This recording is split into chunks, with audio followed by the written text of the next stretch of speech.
influence, and an unblemished reputation. From this union, twins are born, Princess Hoya and Prince Rayburn Espalindo, who is immediately recognized as the heir to the throne. The young prince grows under the weight of expectation, trained and prepared to rule, while his twin sister remains a composed and graceful presence by his side.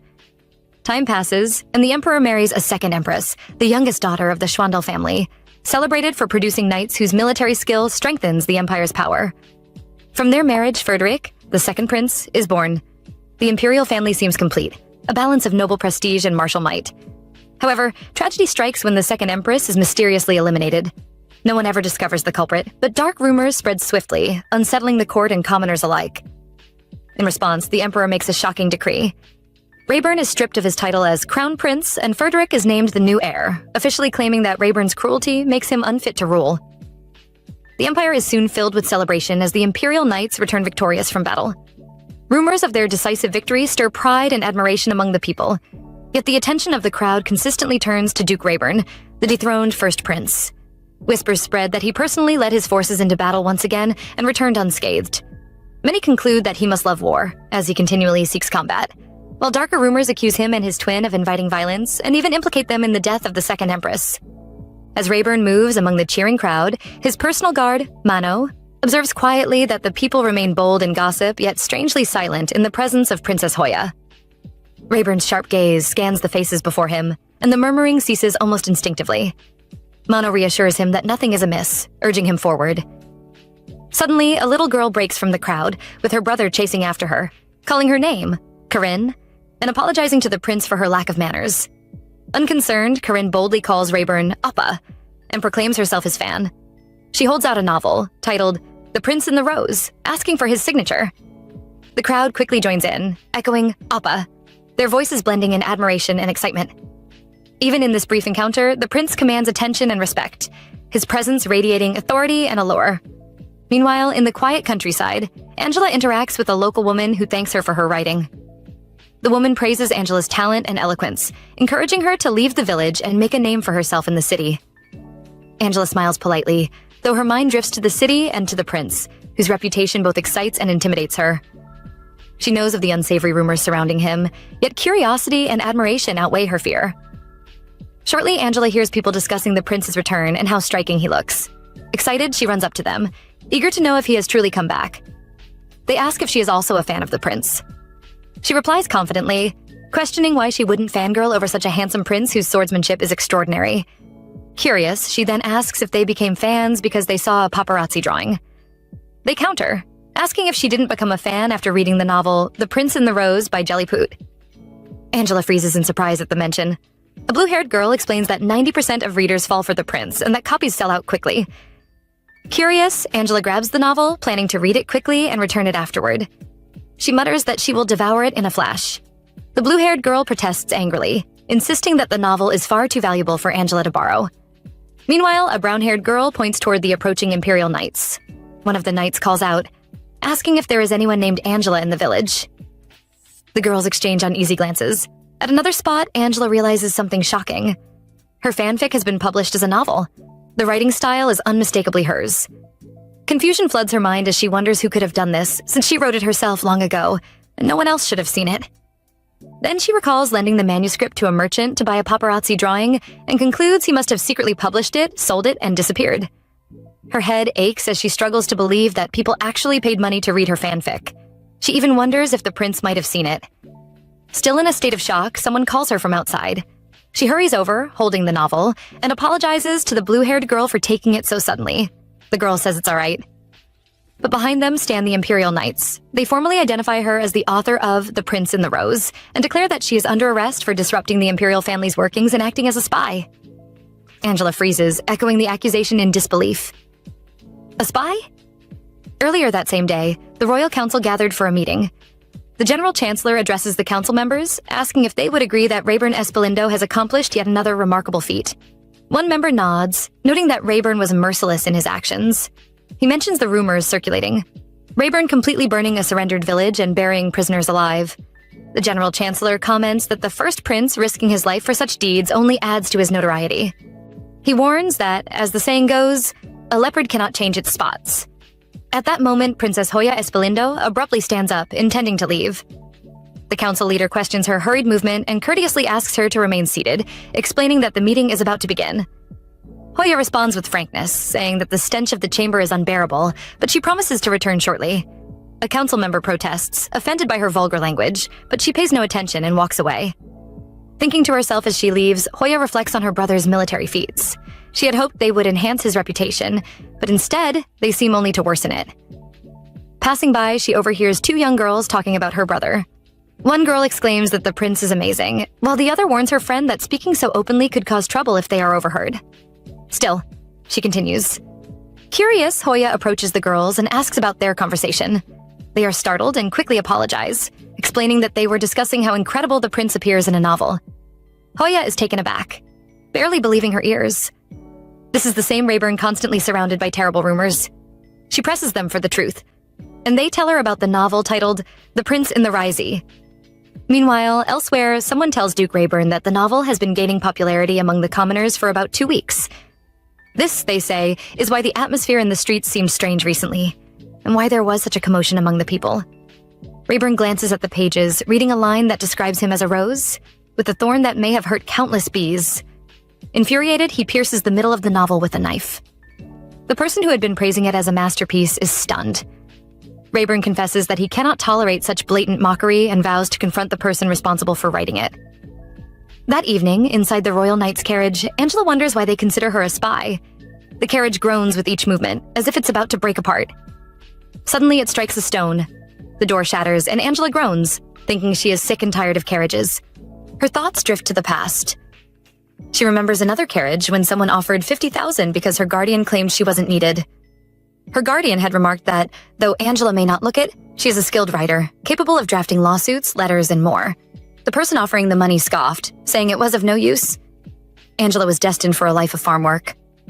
Angela gazes outside and briefly wonders if she should run away. Now, she thinks about the prince. If she escapes, will she ever meet him again like before?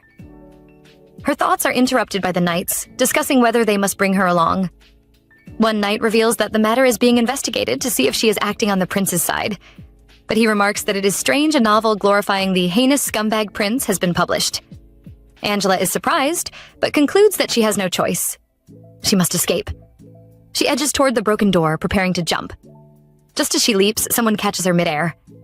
He questions if she is the author of the novel, then carefully puts her back inside the carriage and instructs her to wait.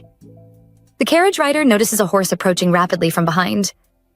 Meanwhile, Angela's savior climbs to the top of the carriage and attacks the rider. The other knights glance back, realizing they are being ambushed. Soon, the assailant is visible. The knights question his identity, thinking him mad to dare strike the Imperial Knights, until they notice the horse bears the mark of Prince Rayburn. Shock spreads among them as they realize it might be the prince himself. Suddenly, the Duke keeps his sword, leaving the knight puzzled, wondering if he doesn't intend to attack. Deciding it's wiser, the knight resolves to escape and inform the royal family of the situation, but before he can act, someone else rushes toward him. Meanwhile, Angela, terrified, thinks there is no way she will escape alive and silently hopes she might meet the prince in her next life. Someone then asks the Duke about her. He explains that she fainted from shock, and he wonders why the gold-haired man had followed him. The man trembles as he explains that it was the Duke who had been following him on a secret mission assigned by Princess Hoya.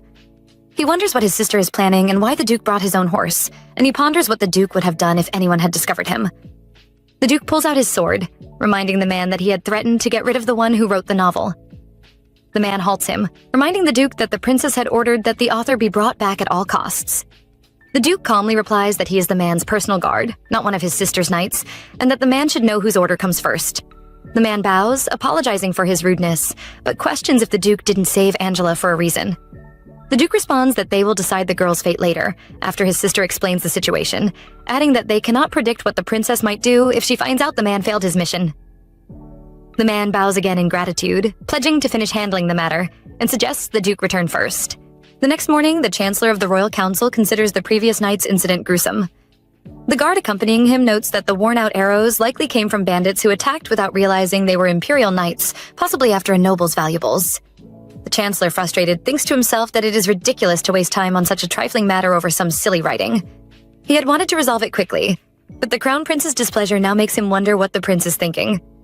A subordinate informs him that the inspection is complete. While asleep, Angela dreams of the prince. The vision is so vivid that she wakes up immediately, startled. Looking around, she wonders where she is. The posh furniture and luxury of the room are nothing like her simple village home. Even so, she can't help but feel a spark of delight, thinking about when she might enjoy such comfort again, even if only in a dream. Her mind drifts back to the events of earlier, and she feels a surge of gratitude toward the masked man who had helped her. Without him, she thinks, she might not have had such a wonderful dream. Excited, she resolves to write about the experience the moment she wakes, capturing every detail. Yet a shiver of fear runs through her. Could this be the afterlife? Is she no longer among the living? Questions flood her mind, and regret prickles her for having written the novel that caused all this trouble. Still, she doesn't want to forget the kindness of the Duke, who had helped her when she was younger. Suddenly, a chilling thought strikes her. She recalls the eye color of the Duke and the masked man who saved her. Her heart races, and she screams, terrified at the thought that the murderer could have been the prince. But she quickly refuses to believe it, reminding herself that the prince is a good person. At that moment, a maid enters the room, noting that she heard a loud noise. Seeing Angela awake, the maid introduces herself as Eldridge, the attendant assigned to her. Angela is left speechless, taking in the reality of the moment. The maid warmly welcomes her to Ludect's first prince, Duke Rayburn's mansion. Angela questions if the prince really lives here. The maid confirms it. Angela's mind races, and she realizes with surprise that the masked man who helped her could have been the prince himself. The maid then asks how she should address her, and Angela responds that she's not a scholar, though the maid thinks she seems like a cool person. The door opens, and Mano remarks that he had instructed the maid to come to inform him when the scholar woke up, not to start a conversation with her. Angela apologizes, explaining that she got too excited.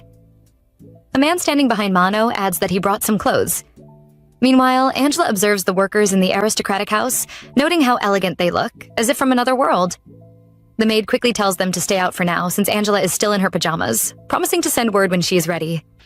The man behind questions this in surprise, and Angela notes that even they are not used to the maid's strictness. Shortly afterward, Angela is seated in the prince's chamber. She wonders if he even remembers her and doubts whether this is a dream. The prince stares at her with an expression of mild annoyance. Silence fills the room, and Mano silently thinks about quitting. A knock on the door breaks the tension, and they are informed that Princess Hoya has arrived. Mano greets her politely, and she responds warmly, acknowledging his hard work. She looks at Angela and remarks that the person sitting must be the author. Angela quickly pleads to be called by her name. The princess gestures for her to sit, saying she is a special guest. Angela can't help but notice how much the prince and princess look alike, and how stunningly beautiful the princess is.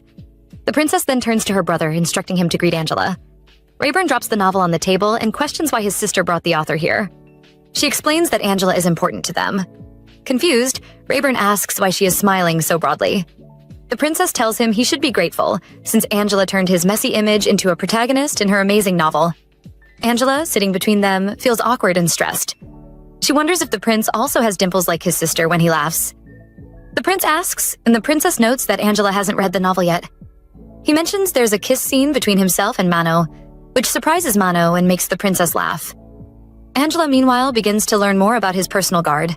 The prince references other events from the novel, while his sister notes how much he reads. Trying to shift the topic, Angela timidly asks if the prince was the masked man who saved her the previous day. The princess questions whether he went on the mission with Mano, and Rayburn confirms that he was indeed the masked man. Angela is shocked. He adds that he had intended to kill her, but his sister's intervention is why she is still alive. He warns her that if she wishes to continue living, she must burn all the novels that have spread through the town and disappear from his sight, urging her to act quickly while he is still giving her a chance. The princess observes that her brother seems unusually chatty today, and questions why he is trying to crush the author's spirit. She reassures Angela that she is going to write a masterpiece for them and tells her to ignore her brother's intimidating words. The princess continues, revealing the reason they rescued Angela. They need a sequel. She notes that they recognize the impact the novel had on the public, not just on the prince, but also on the Espalindo family. Despite their family's reputation having hit rock bottom, the book has greatly improved their image. She explains that the Crown Prince's faction probably suspects the Espalindos of manipulating events behind the scenes to reclaim the Crown Prince's position that was taken from them. As a result, they are targeting Angela, whom they see as the main culprit. While the Espalindo name may be tarnished, the princess points out that it is difficult to attack them directly. Capturing Angela and accusing the family of influencing public opinion could have easily cost her life. The princess emphasizes that the family greatly benefits from the novel, while it is poisonous to the Crown Prince's reputation. They rescued Angela to gain even more from her work. She assures Angela that they will protect her from any danger and hopes she will continue writing stories about her brother, all while keeping her identity hidden. Turning to the prince, she questions his thoughts, but doesn't give him time to respond. She lays out the conditions clearly. Everything from the masked incident must remain secret, and if Angela reveals anything, the masked man will finish her before the crown prince even gets the chance. She notes that this is dangerous for them, too. Angela finds the princess intimidating, yet quickly assesses the situation. Realizing that the crown prince's faction intended to eliminate her, she decides to agree and signs the implied contract. Meanwhile, the prince thinks to himself that the princess always does things her way. Afterward, the maid escorts Angela outside. She tells her to forget the clothes she left behind. They will provide new ones suited to Ludect fashion. Angela accepts the offer. The maid mentions she is a new employee, but is glad to serve someone as important as Angela. Angela notes that the maid seems clueless about hierarchy, even though Angela herself held a higher social standing in the village. The maid notices that Angela seems down and encourages her to let go of her worries, assuring her that everything will be okay. Angela sighs, feeling that the maid is right, and reminds herself that she is finally in the city she has always dreamed of. Meanwhile, from a distance, a man hiding in the shadows watches her. Shortly after, the maid asks Angela if she wants to look at clothes. Angela agrees, calling her Miss Eldridge, and the maid chuckles, reminding her to call her Lizzie and to speak comfortably. Angela recalls a moment from earlier. The prince's personal guard had told her not to act awkwardly, assuring her that she now holds the standing of a scholar, a respected position no matter where she goes. He adds that they are also receiving her help as an author, so she can act confidently. Just as he is about to ask about a kiss scene in her novel, Angela had dashed away, flustered. She thinks of that memory as having a bad ending. Lizzie asks if she met the prince earlier and how it went. Angela isn't worried that he didn't remember her, but she admits it was unsettling how different he is from before. She apologizes for writing strange things on a whim, and wonders why he seems so menacing about it. Lizzie, curious, asks if the prince is as cool as he appears in the novel. Angela admits she's read the book many times, and is eagerly anticipating the next one. When they arrive at the clothing store, Angela's eyes widen in surprise. She notes she doesn't have money to buy such luxurious clothes. Lizzie explains that she was instructed to get Angela a generous selection, as she will be staying in the mansion and can purchase items simply by showing a document signed by the prince. Angela asks who authorized it, and Lizzie replies that Sir Mano, the prince's personal guard, did. A lady at the store greets them, but her face flushes when she recognizes her. Apparently, Lizzie has a reputation for wandering the store, messing with the clothes, and leaving without buying anything. She comments that Angela must have it easy, since scholars normally wear simple robes and don't need fancy clothing. She suggests buying something quickly, and then enjoying a treat. Angela's attention, however, is caught by a beautiful dress. Suddenly, the storekeeper interrupts, glaring at Lizzie for touching a dress without knowing its worth. She explains that it is a Louis Vuitton creation and scolds Lizzie for always coming to the store dressed poorly and touching items as she pleases. She doesn't have the money for such things, yet she dared to handle them.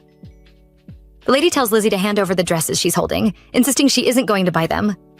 Lizzie, flustered and embarrassed, insists she will pay for them today, her voice trembling. Angela is surprised. She had expected Lizzie to argue back. Lizzie feels humiliated, realizing the lady had been judging her all along, and she struggles with the embarrassment of hearing it in front of Angela. Shortly, Angela turns to the lady behind the counter and confidently tells her to pack all the dresses they had picked, insisting that they will buy the entire set. The lady freezes in surprise, clearly not expecting such boldness from a young girl. Angela meets her gaze steadily and adds that she will also be purchasing the designer dress she had been eyeing. The storekeeper gasps, then raises her voice sharply, scolding Angela for daring to grab the dress. Lizzie, on the other hand, nervously reaches for another dress, trying to help. Angela calmly steps forward and opens the Duke's document, showing the signature. The lady's eyes widen, her tone faltering as she realizes who she is dealing with. Angela introduces herself with poise, explaining that she is a scholar at the Duke's residence who had traveled there on short notice, and therefore had no preparation for clothes. She admits she never expected to hear such disrespect in a place like this, but gives the lady the benefit of the doubt, warning her that Lizzie isn't someone to disregard lightly. She hopes the woman doesn't repeat the same mistake again. The lady immediately apologizes, sincere and contrite. Angela takes a deep breath, her heart still racing. She had feared that the lady might somehow discover her true identity. Outside the store, Lizzie beams, thanking Angela for allowing her to wear such elegant dresses. She happily hands her some ice cream and shyly asks if it's all right to use the prince's name to make these purchases. Angela thinks briefly, realizing the enormous sum of money spent. She recalls the princess's words about why they rescued her. They needed a sequel, and they were also benefiting from her skills as an author. She wonders why the prince hates her so much, even though he relies on her work, concluding that it's only fair to spend his money freely, running him dry if necessary. Still, she reminds herself that the prince is a generous person and tells Lizzie to ask for anything else she needs. They will buy it. Lizzie, both surprised and delighted, eagerly agrees. Shortly after, a crowd begins forming outside the store. Curious, Lizzie steps forward to see what's happening. Suddenly, someone grabs Angela from behind, yanking her away before she can react. Lizzie spins around, alarmed, but Angela is already gone, swallowed by the throng. The man holding her pulls her along firmly but quietly. Angela pleads, asking him to let her go, promising that she will explain everything. In frustration, she flings her ice cream at his face, splattering it across him. Her eyes widen as she realizes the man is the merchant who had published her novel. Flustered, she apologizes, questioning why he approached her so suspiciously. The merchant wipes the ice cream from his face, his expression sharp. He explains that all of this is her fault. He has been chased endlessly because of her novel. People keep mistaking him for the author, plastering his image on countless wanted posters, and no matter how fast he runs, there's no end to them. Angela's frustration spikes as she demands to know why he published her work and sold it without her permission, putting her in such a dangerous and complicated situation. The man shrugs defensively, claiming it was his own doing. Angela fires back, insisting he apologize, but he refuses, insisting he is the victim. He then produces a small knife, holding it carelessly, and questions how he was supposed to know things would escalate to such danger. He admits he has no idea why Angela is involved now, but says this is the opportunity of a lifetime for him. He demands that she go to the Imperial family immediately to clarify that he is not the author. Angela's anger boils over. She notices how kind he had once been and is stunned at how far he has strayed. Without hesitation, she slaps his hand, forcing him to release the knife. She dashes away, weaving through the crowd, shouting that the man is dangerous and wanted. From a distance, the crown prince rides past in his carriage. The crowd murmurs in surprise at Angela's shout, and even he looks startled, turning his gaze toward the commotion. Angela quickly explains to the surrounding crowd that the merchant is the author of the novel. A knight immediately shouts an order, demanding that they seize him. Panicked, the merchant bolts, but the crowd blocks his path, calling out for his signature. He insists, shouting that he is not the author and demanding they let him go. Angela doesn't expect this sudden chaos and quietly decides it's safer for her to leave. She notices the Imperial Knights nearby and instinctively covers her face, trying not to be noticed. In her haste, she bumps into someone who immediately asks if she is all right. She nods, murmuring a polite, "Yes, thank you." And as her gaze adjusts, she realizes the man is an Imperial Army officer. He notices a trickle of blood on her arm and comments on it, but she waves it off, insisting that it's nothing serious. Another nearby officer asks whether they should chase her, but the first shakes his head and says they should focus on arresting the wanted merchant. Angela spots Lizzie in the crowd and feels a small sense of relief. Meanwhile, she notices the officer beside her glancing at her oddly, muttering that a girl looks ungainly in a dress with loafers. The merchant is soon brought before the officer, still protesting and insisting that he is not the author. He describes the real culprit, unaware that his words will reveal Angela. Hearing the description, the officer immediately turns. The details match the girl he bumped into earlier. Blonde, low status, and the old wanted poster should remain active. His mind clicks, connecting the dots. The merchant, still shouting and demanding they let him go, curses and rants at the officer blocking his path. A knight nearby steps forward, cautioning him and ordering everyone in the area to show respect. The officer turns fully, and the merchant's eyes widen in shock. He finally sees the crown prince for the first time. The sight freezes him, and his knife drops from his trembling hands. The crown prince picks it up calmly, his eyes catching the blood on it, and immediately understands that Angela is the one at the center of this chaos. In a quiet corner, Lizzie cries softly, apologizing to Angela for everything that has happened. Angela quickly reassures her that none of this is her fault. Her thoughts drift briefly to the crest she had noticed earlier, the emblem of the Schwandel family, who control the current royal lineage. Around them, the brown-haired knight warns the crowd to stay calm. The crown prince, watching the scene unfold, instructs him not to be overly rough with the merchant, noting that the crowd is frightened. Angela's mind races as she tries to piece together the events. She knows she wouldn't have survived if anyone had discovered her earlier, and she begins to wonder if now is the moment to make a run for it. Lizzie fusses over her bleeding, blaming herself, but Angela reassures her again, insisting that none of this is her fault. Lizzie sighs softly, admitting that she wore her favorite clothes today, just to make a good impression on Angela. She admits with a tinge of embarrassment that she usually dresses terribly because she never had money. It hasn't been long since she was hired, and she's still new to working in such an environment. By luck alone, she managed to get this position considering her lowly status, but she's never been able to adapt fully, running small errands and trying her best. She admits quietly to herself that important jobs like this probably don't suit her. Angela observes her carefully, realizing that Lizzie has a timid personality and might not handle it well if she were to run away now. More importantly, Angela knows she can't return to how she was in the past. She can't let herself go back to obscurity. She also notes with a small relief that the public remains unaware that she is the true author of the novel. Lizzie, still anxious, murmurs that she must have been assigned to Angela by mistake, and that she'll speak to her superiors to have someone more experienced replace her. Angela shakes her head gently, assuring her it wasn't her fault at all, and suggests they go eat something to clear their minds. She thinks to herself that she will be okay, especially since they promised to let her live if she continues writing at the mansion, though she can't be entirely sure if the prince will truly protect her. Meanwhile, on another side of the city, the prince sneezes repeatedly, frowning in slight irritation. He grabs his jacket and steps out of the room.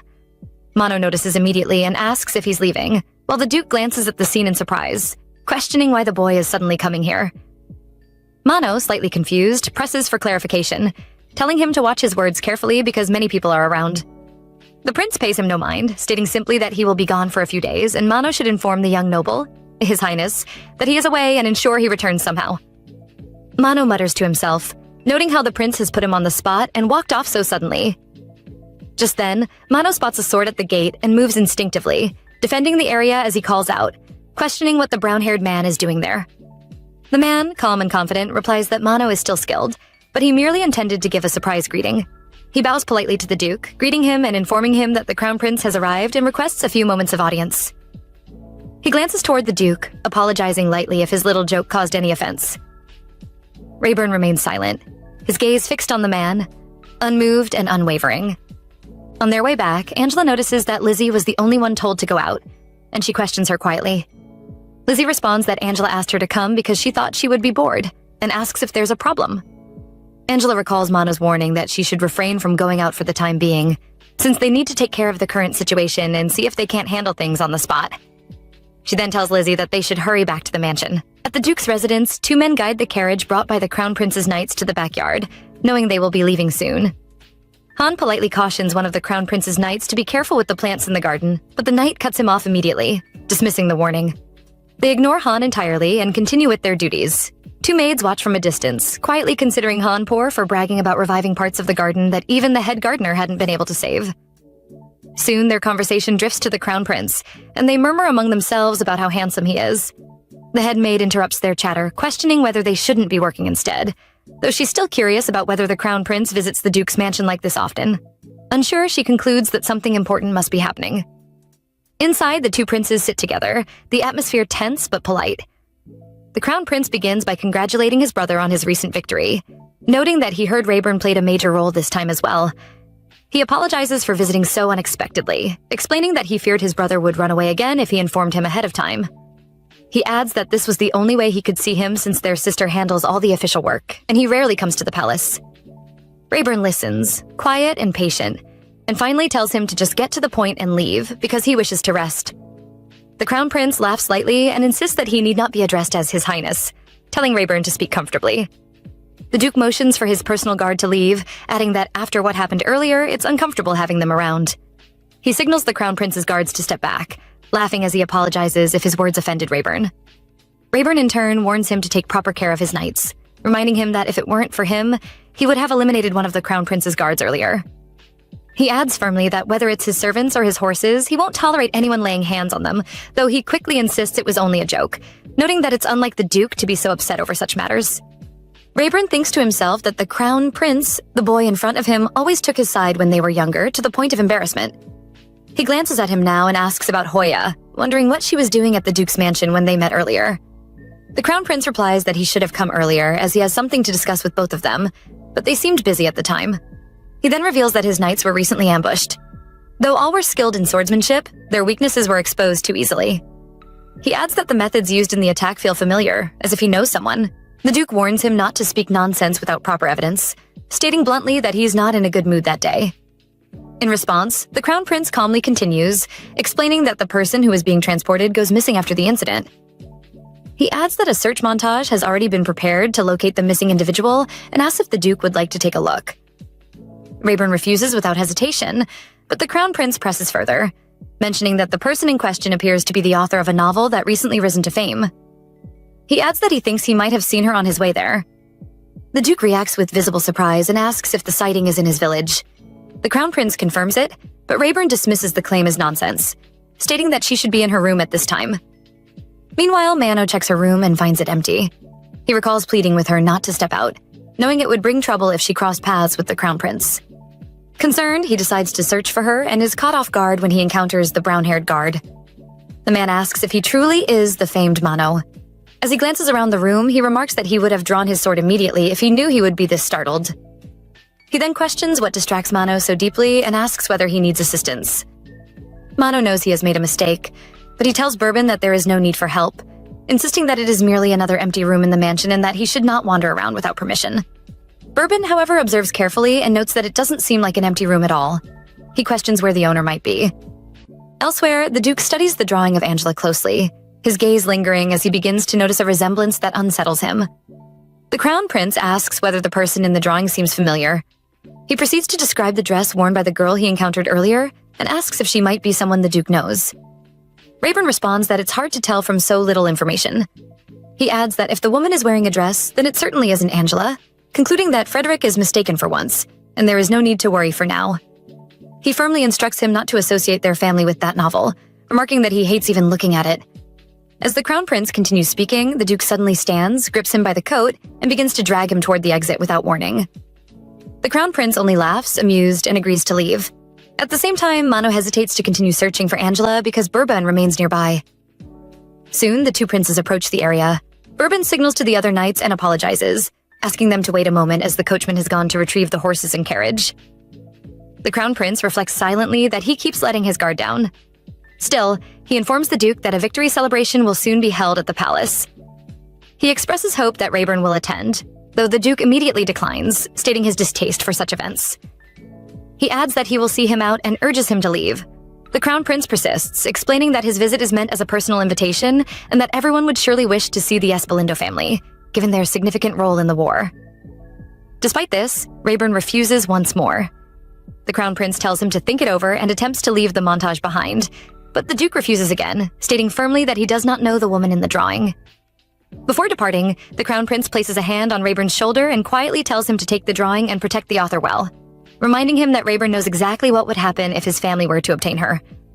The Duke stiffens in shock, his thoughts racing as he wonders how the Crown Prince could possibly know. The Duke's curiosity stirs quietly as he wonders if his brother has figured out that he is hiding the author, though he carefully keeps his expression neutral.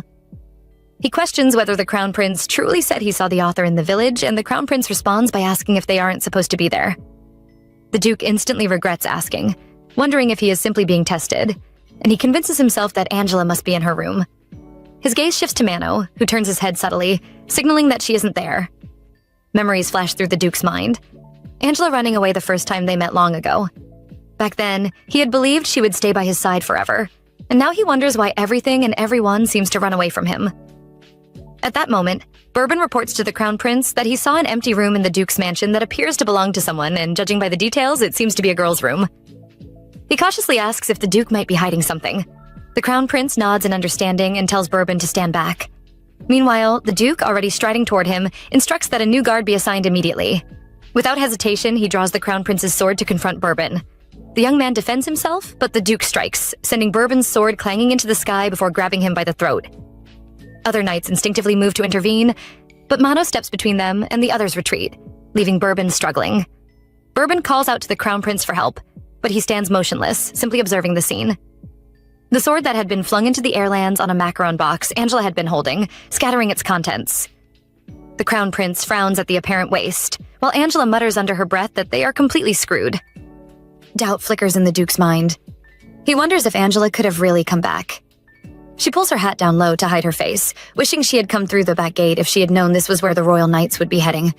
The Crown Prince, approaching the Duke, remarks that Angela is the one he saw on the street and asks whether she is staying there, and whether he might learn more about her, as she seems interesting.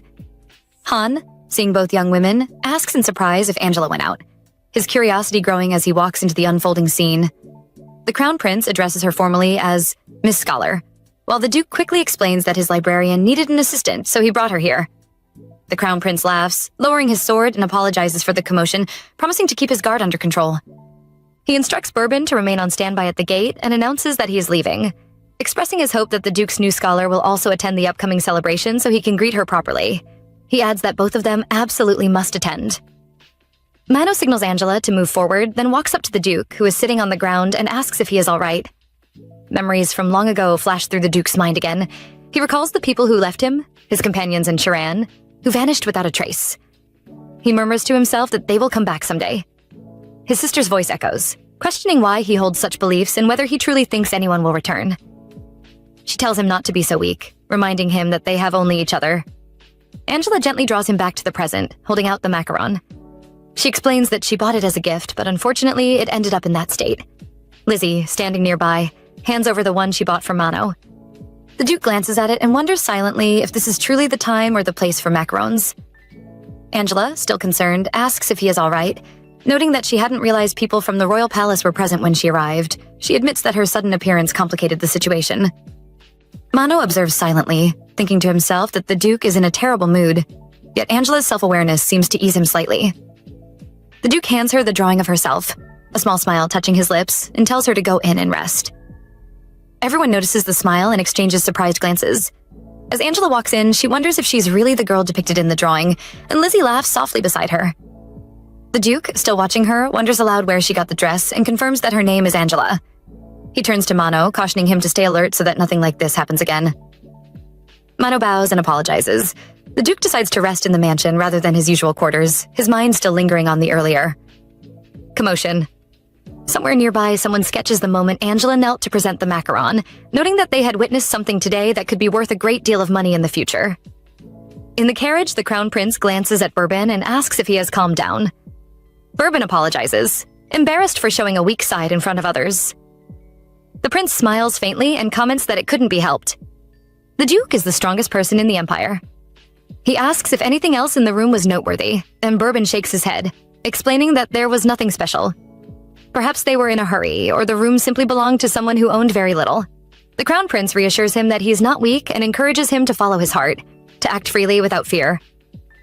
3 days pass since the commotion, and Mano suggests that Angela start working on the sequel to her novel. Since the previous day, Sir Agate has been reminding her to be careful, while Lizzie has shown her around the mansion. The place is wonderful, and Angela finds herself enjoying every detail. The kindness of the workers, the elegance of the rooms, and most of all, the delicious food. She wonders if she truly deserves such treatment. Just a few days ago, she couldn't have dreamed of this kind of life. Lizzie, who had worried about adapting to her new role, has now become remarkably popular among the maids after the incident. For the first time, Angela only has to think about herself. With Sir Agate's help, she secures a quiet place to write and spends most of her time in the library. She decides to start the sequel, but the whole morning passes, and she's still stuck on the title. Because she must be careful about what she writes, inspiration eludes her, and nothing seems good enough. Frustrated, she decides to stop for now.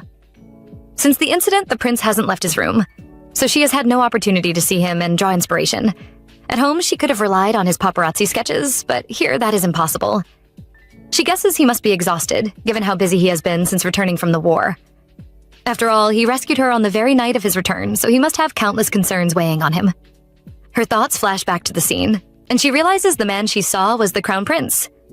She admits quietly to herself that he is handsome. She also recalls the Duke's friendly appearance in the novel she wrote. It was just what she imagined.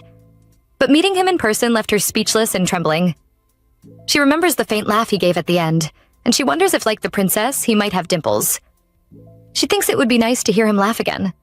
Shortly after, Sir Agate asks her to leave so he can clean the library. As she prepares to go, she notices that the lights in the prince's room are off and wonders where he has gone. She also realizes she hasn't seen the gardener who tends to the plants every day. Perhaps the prince is in the office, she thinks, and decides to look for a moment before leaving. But she's caught. Mano appears, questioning if she is done writing for the day. She admits she is. He tells her to wait a minute while he cleans something up. She remarks that she only came because the lights were on, and she asks what he is doing. Mano responds that it is work delayed by the war, and that it is his duty to take care of it if the Duke is not present, unless something truly important requires his attention. However, he mentions that he needs to take a break. He asks her something, and she responds, noting that she thought the Duke was there. He explains that the Duke is out at the moment and has an important meeting in the morning. He quietly slipped out through the back door as he dislikes any fuss. He tells her to take a seat, and her eyes fall on a sword lying nearby. He remarks that it needs to be sent to Bourbon and instructs her to set it aside. She thinks to herself how close she had come to having her backside pierced. He talks about the amount of money they spent shopping, and she immediately apologizes, saying she will pay him back with her wages, laughing lightly. He waves it off, insisting that it's fine. Then he asks how her writing is going so far and mentions that they will go over it together when the Duke returns, reviewing it occasionally to ensure everything is on track. She hesitates, unsure what to say, and he notices. When he questions if there is a problem, she asks if he has any paparazzi drawings of the Duke. Surprised, he asks why she wants them, and she explains, though she quickly tells him not to mind. He then notes that the Duke hates such drawings more than anything. He points out that she saw the Duke a few days ago, which will help her, but she remarks that he was very different from what she had imagined. He agrees and recalls the way the Duke had smiled at her earlier. He then asks if she is willing to help him deliver today's paperwork to the Duke, as he has a great deal of work to attend to. She questions him, and he confirms that she will go alone, greet the Duke, and update him on her progress. She thinks it over, then accepts, though Mana watches anxiously, clearly uneasy about her going by herself. Later that night, the headmaid checks to ensure the back door is properly locked. She is taken aback when she sees a masked figure approaching and quickly hurries to prevent herself from shouting. Her eyes widen at the sight of something sticking out of his clothing, and she wonders who he is. The Duke steps forward, identifying himself, and she quickly apologizes, explaining that she didn't know he had gone out. As he takes in the scene, he notices teddy bears scattered all over him and immediately asks where Angela is. He gathers the teddy bears and letters, piling them neatly in a corner, deciding to deal with them properly at dawn. His mind drifts back to earlier events. Some of the guards had gone to fetch the horses. He thinks to himself how much he truly dislikes coming to this place. The general standing nearby notes how impressive it is to see the Duke in person and guesses that the princess must be busy. The Duke calmly responds that he is here for work. The general then asks if the crown prince had stopped by the mansion recently, showing him a paparazzi drawing. The Duke raises an eyebrow, wondering where he even got it, and thinks that such a drawing will only cause more problems. The general continues, mentioning that he wanted the Duke to eliminate the parasites, and remarks that it seems the Duke hasn't had a chance to rest yet. The Duke replies that he will be careful and advises the general not to meddle too much in other people's private matters. He adds that the general should focus on practicing his swordsmanship because next time, a careless strike could cost him more than just a wound. The general mutters a curse under his breath. Soon, his guards return. The general mounts his horse and tells the Duke that he has nothing more to say because, as always, the Duke remains unchanged. With that, he leaves. As the gates open, the people outside seize the opportunity to rush in, and the general stumbles. He calls for his guards, demanding to know where the sudden crowd came from. The crowd hurries toward the Duke, showering him with teddy bears and letters. He takes it all in stride, promising himself that he will deal with the author of the book properly. Meanwhile, the general regains his footing, bewildered by the sudden chaos. One of his guards draws a sword, but he immediately orders him to stand down, reminding him that these are commoners and their actions shouldn't ruin the family's image. Someone in the crowd questions if the general isn't part of the Schwandel family, while another comments that something serious must have happened to him. They continue discussing how the family seems rude and arrogant, noting a rumor that the crown prince's escort knight had drawn his sword in the village just a few days ago. The people quietly conclude that this family could be as dangerous as they appear in the novels they've read. Back in his chamber, the Duke sits with a novel in hand, reading intently. Something about the story makes him tense, and he notes silently that it carries a certain danger. At another end of the mansion, Mano dozes lightly when the headmaid walks in, informing him that she is there. He asks if Miss Rebecca is still working, and she explains that it's because of Agate. She then updates him that the Duke has returned and requests that he inform her in advance whenever the Duke leaves, as it often surprises her. She laughs lightly before adding that the Duke is searching for Scholar Angela, and ominously said, "If I see her, she's unalive." Mano freezes in surprise. The maid continues, noting that Angela is probably asleep at the moment. She apologizes for being a bit late to inform him, explaining that she had been busy catching rats, and teases that it's all because Mano keeps messing around like this that she has to deal with pests. However, he notes that they are in trouble. Meanwhile, Angela is a bit nervous about being alone with the Duke, but she has a weird feeling. The Duke reads a passage in the novel. Where did the rumors about Prince Papa, who was already crown prince, murdering the second empress come from, huh? The Duke notes that Frederick may react sensitively to it, and that it was a sharp part hiding in all of the nonsense. To him, it's mostly nonsense. Other pages question where the rumor that says the twins of the imperial family are only called for blood comes from, and what benefits they have from the war that has been raging these last recent years. Rather, it's the Schwandel family whose stature depends on military power. The Duke then realizes that it's the reason people said that about the general. He can't believe Angela mentioned the Schwandel family, and he notes that she wrote it dangerously.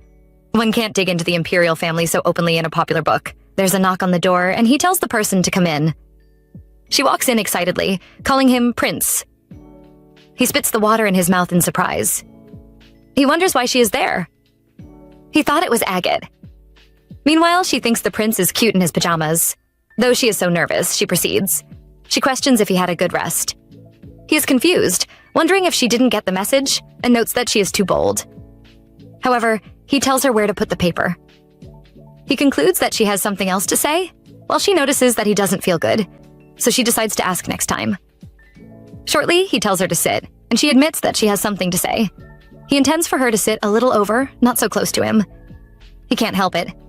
She doesn't understand his reaction, so she decides to say whatever and run away. She then states that there are a lot of rats in the mansion. She sees her book on the floor and wonders if he was reading it. She decides to ask him something. He tells her to get straight to the point. So she questions if he remembers her, explaining that they took care of Sharan together. Back then, she plays with Rayburn Espalindo. Then she hears the rumor that the first prince, the former crown prince, murdered the second empress just 2 days ago. Shocked, she runs away from him. At the moment, he touches her face and questions what she is implying by asking if he doesn't remember her. Squeezing her cheeks gently, he tells her to answer. She pushes him away immediately, stating that he's too close. She realizes what she just did, her face heating with embarrassment, so she explains hurriedly and says sorry. Meanwhile, the prince freezes, startled by her unexpected actions. However, he sits up, and she starts talking about the novel immediately.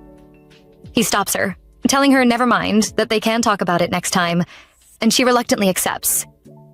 Now her mood is terrible. She can't believe she acted that way upon seeing him for the first time, and she wonders anxiously what if he avoids meeting her from now on. Suddenly, he takes the novel from her and questions if she didn't have another purpose for coming. Then he mentions that he will visit her study the next day. He suggests that she goes to rest since it's getting late. She smiles nervously, stands up, and takes her leave. But Mano opens the door, yelling her name, and the door hits her lightly. He immediately asks if she's unharmed. She responds, "Not anymore," and he apologizes. Still, she leaves, stepping out quickly. Mano thinks about the headmaid's words that the Duke will deal with Angela, but he also apologizes internally for visiting the Duke so suddenly. He notices the letter from Princess Hoya hasn't been read yet, and he recalls that she also sent him a letter instructing that he should inform the Duke about her visit to the mansion soon, because she doubts the Duke would read it himself. Meanwhile, the Duke questions if he remembers Sharan. He responds that it was the baby bird he raised when he was younger. The Duke asks if she really ran away. Mano responds that he's not sure, then informs him of his sister's visit. The Duke permits it, so Mano leaves. Only then does the Duke realize he forgot to tell Mano to get rid of the teddy bears, but he notes that it seems he hasn't rested for the past few days. Elsewhere, the General Chancellor visits the Crown Prince. He commends the guards at the gate before stepping in. Inside, he frowns deeply, his expression stern. The Crown Prince questions what he's doing there so late. The General grabs him firmly and questions if he isn't lucky, whether this is the time to be playing around and if he realizes what he witnessed today. He notices Bourbon unsheathing his blade at a distance, curses under his breath, and instructs him to leave immediately if he doesn't want to become unalive. Bourbon bows and departs quickly. Meanwhile, Frederick notes that the General shouldn't have stopped by so late at night, because his fiancée could have been visiting. He then questions if something bad has happened. The General seizes him immediately, his hand raised as if to slap him. Prince Frederick flinches, recalling a past moment as he reacts instinctively. However, the General pauses, his expression hard but measured, and remarks that it's unbelievable Frederick is afraid of something so trivial. With a sigh, he releases him, stating that he can't even control his own guard, and that while Rayburn is constantly growing, Frederick remains so young and foolish. He adds that his mother would be disappointed if she were still alive. He clarifies that she's his sister before she's the prince's mother, and he knows what she wanted far better than Frederick does, so he shouldn't be ill-mannered. The Crown Prince thinks to himself that the General is acting like his father, yet he wonders why the General is here at all. The man responds curtly, explaining it's because of the vulgar book that has been circulating. He wants to know why Frederick hasn't managed to take care of it, despite focusing on it for the past few days. He adds that Frederick must understand the gravity of what he had to deal with because of it. Prince Frederick notes quietly to himself that the General refused to listen to him before, and now he finally understands just how serious the situation is. Then the General spills what he has discovered. The original author is currently staying at Prince Rayburn's mansion, and Frederick has pressured her to attend the upcoming party. The General shakes his head, considering it a constant pain. Everything Frederick does seems to aggravate him. He bluntly states that the Crown Prince should just eliminate her. The young prince counters internally that if rumors of an elimination were to spread at this moment, it would only make things worse. Public opinion is currently obsessed with the novel, so it's not something that can be resolved easily. He reasons that the author could be very useful if she joins them willingly. He just needs to ensure her loyalty. However, the general frowns, noting it would become quite difficult if Rayburn develops feelings for her, but he instructs Frederick to handle it before it's too late. At Rayburn's mansion, Angela sits quietly, thinking to herself that the Duke remembers her but is deliberately pretending he doesn't. Her mind flashes back to his expression during that earlier encounter, dangerous, commanding, and undeniably handsome. She shakes off the thought and turns her attention to planning what she will wear the next day. Suddenly, a rat scuttles across the floor and bumps into her. She screams in fear and kicks it away instinctively. Before she can recover, she sees someone approaching and shouts in surprise. Prince Rayburn hears her cry, his instincts kicking in immediately. He grabs his sword, realizing it's his fault she was left defenseless, especially with even the General Chancellor having been involved earlier. He throws on a coat and dashes out without hesitation, moving as fast as he can toward her. Mano also hears the noise and quickly steps out, spotting the Duke. Their eyes fall on Angela, who is holding a young man she calls a pervert. The person protests frantically, insisting that he isn't one. Angela holds him firmly, explaining the situation as best she can, but soon the young man stumbles and falls, dropping his bag in the process. Without hesitation, Mano decides to give chase. He leaps down from the balcony, startling the person even further. Meanwhile, Angela feels a pang of guilt. She hadn't intended for Mano to put himself at risk on her behalf. The Duke, however, calmly states that they still need to apprehend the trespasser, regardless of whether it was her. He asks her if she noticed any other suspicious individuals, and she shakes her head, affirming there were none. The Duke, still slightly worried, notes that the entire situation is so bizarre that he never got a proper look at the person's face. Angela, trying to help, hands him the fallen bag. He inspects it carefully, observing the young man's clumsy demeanor. Judging by this, he concludes that the person is unlikely to be an assassin. Instead, he's probably a paparazzi. Opening the bag, the Duke discovers a sketch of himself holding Angela's cheeks earlier. He freezes for a moment, astonished at how he had behaved with her, completely unaware of how intimate it had appeared. Shortly after, Mano reports that he lost sight of the person by the back entrance, but he intends to pursue him on horseback to capture him. The Duke turns just in time to see Mano slam his head on a tree. Realizing that Mano is far too sleepy after several sleepless days, he tells him not to go. The Duke frowns, considering the situation troublesome. The person had managed to hide his presence so effectively while making sketches, proving his skill at stealth. It confirms the Duke's suspicion. This is definitely the paparazzi the General Chancellor had warned him about. He thinks to himself, a shadow crossing his face, that if the Chancellor finds out the paparazzi escaped, he will undoubtedly unleash some again in secret. The Chancellor has grown vicious toward them. Meanwhile, it's Angela's first time seeing a paparazzi up close, and she finds the whole situation surprisingly interesting. Yet, at the same time, she can't help but express shock, noticing that the drawings in his possession are exactly the same as the ones she had seen earlier in her room. She thinks to herself that, with this guy's drawings, she doesn't really have to worry about the novel being compromised. However, a thought quickly crosses her mind. She really wants to catch the guy herself because now she has seen his face clearly. The Duke, on the other hand, knows very well that he can't send her alone on this task, but he also realizes that it's best they catch the guy as soon as possible. He considers sending Mano, yet he immediately dismisses the idea because of the way Mano is currently, and he recalls the princess's earlier words about how important this period is and how carefully he needs to guard the estate. She had emphasized that she's trusting him completely, so after a brief pause to think it through, he concludes that the best course of action is to accompany Angela personally to search for the person. He instructs Mano to get some rest, though the young man isn't entirely happy about being left behind because he knows he's lacking in some areas. As they walk past him, Angela notices that he is so tired he is practically sleeping while standing, and the Duke quietly tells her to just leave Mano alone for now, because he has his own problem to deal with. Outside the mansion, Angela notices how bright the streets are, even though it is nighttime. The Duke quietly tells her to cover her face, explaining that there is nothing good in showing it openly, and she promptly agrees. As she moves alongside him, she can't help but think that this whole situation feels almost like a secret date. She asks him about their progress, and he calmly replies that since he didn't get a clear look at the guy's face earlier, he has to rely on his instincts now, which means it could take a little while to track him. As they continue walking, Angela reflects silently to herself that he probably always has to deal with countless threats because of all those terrible rumors about him. And now he has to protect her as well, in addition to handling the responsibilities of the royal family. To her, seeing him so constantly on guard even here in his own village feels somewhat pitiful. They wander down a quiet, lonely street, and after a moment, she suggests that they head toward a place further ahead. The Duke immediately remarks that it's dangerous to go to crowded areas like that, but Angela argues that if she were the person they were looking for, leaving her bag behind might force her to go somewhere crowded. She continues persuading him gently, saying that he shouldn't worry because there are actually more people who like him than he might think. After a moment of thought, he finally agrees that they should go there, though he cautions her to slow down as they proceed. Misunderstanding his warning, she actually moves faster, and the Duke has to remain extra vigilant, aware that enemies from the Chancellor could be lurking anywhere, and everything around them seems suspicious in his eyes. Despite regretting having brought her along, he hurries to catch up to her. Shortly after, fireworks suddenly light up the night sky. They both stop for a moment, standing together and watching the display.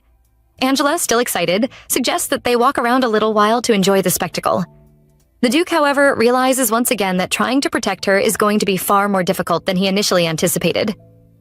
He instructs her to remain vigilant, while she, feeling a little embarrassed, apologizes softly because it has been so long since she last saw fireworks, and she got a little carried away.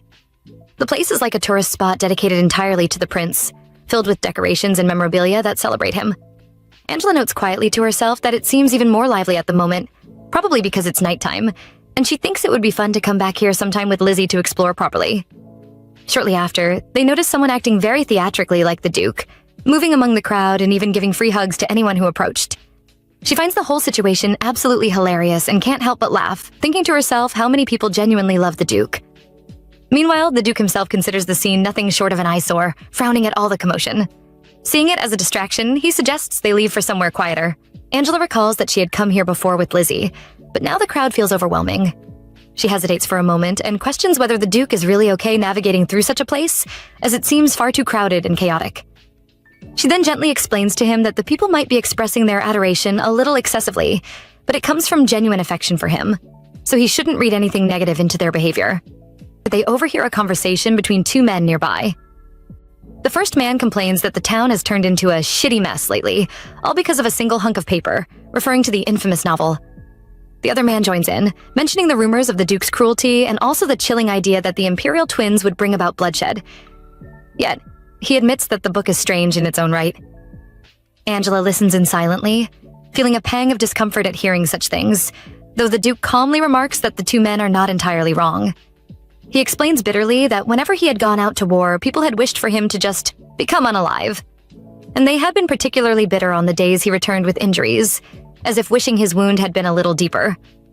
That history is why he can't bring himself to think of the current crowd in a good light, now that they have switched sides so quickly and cling to him with adoration.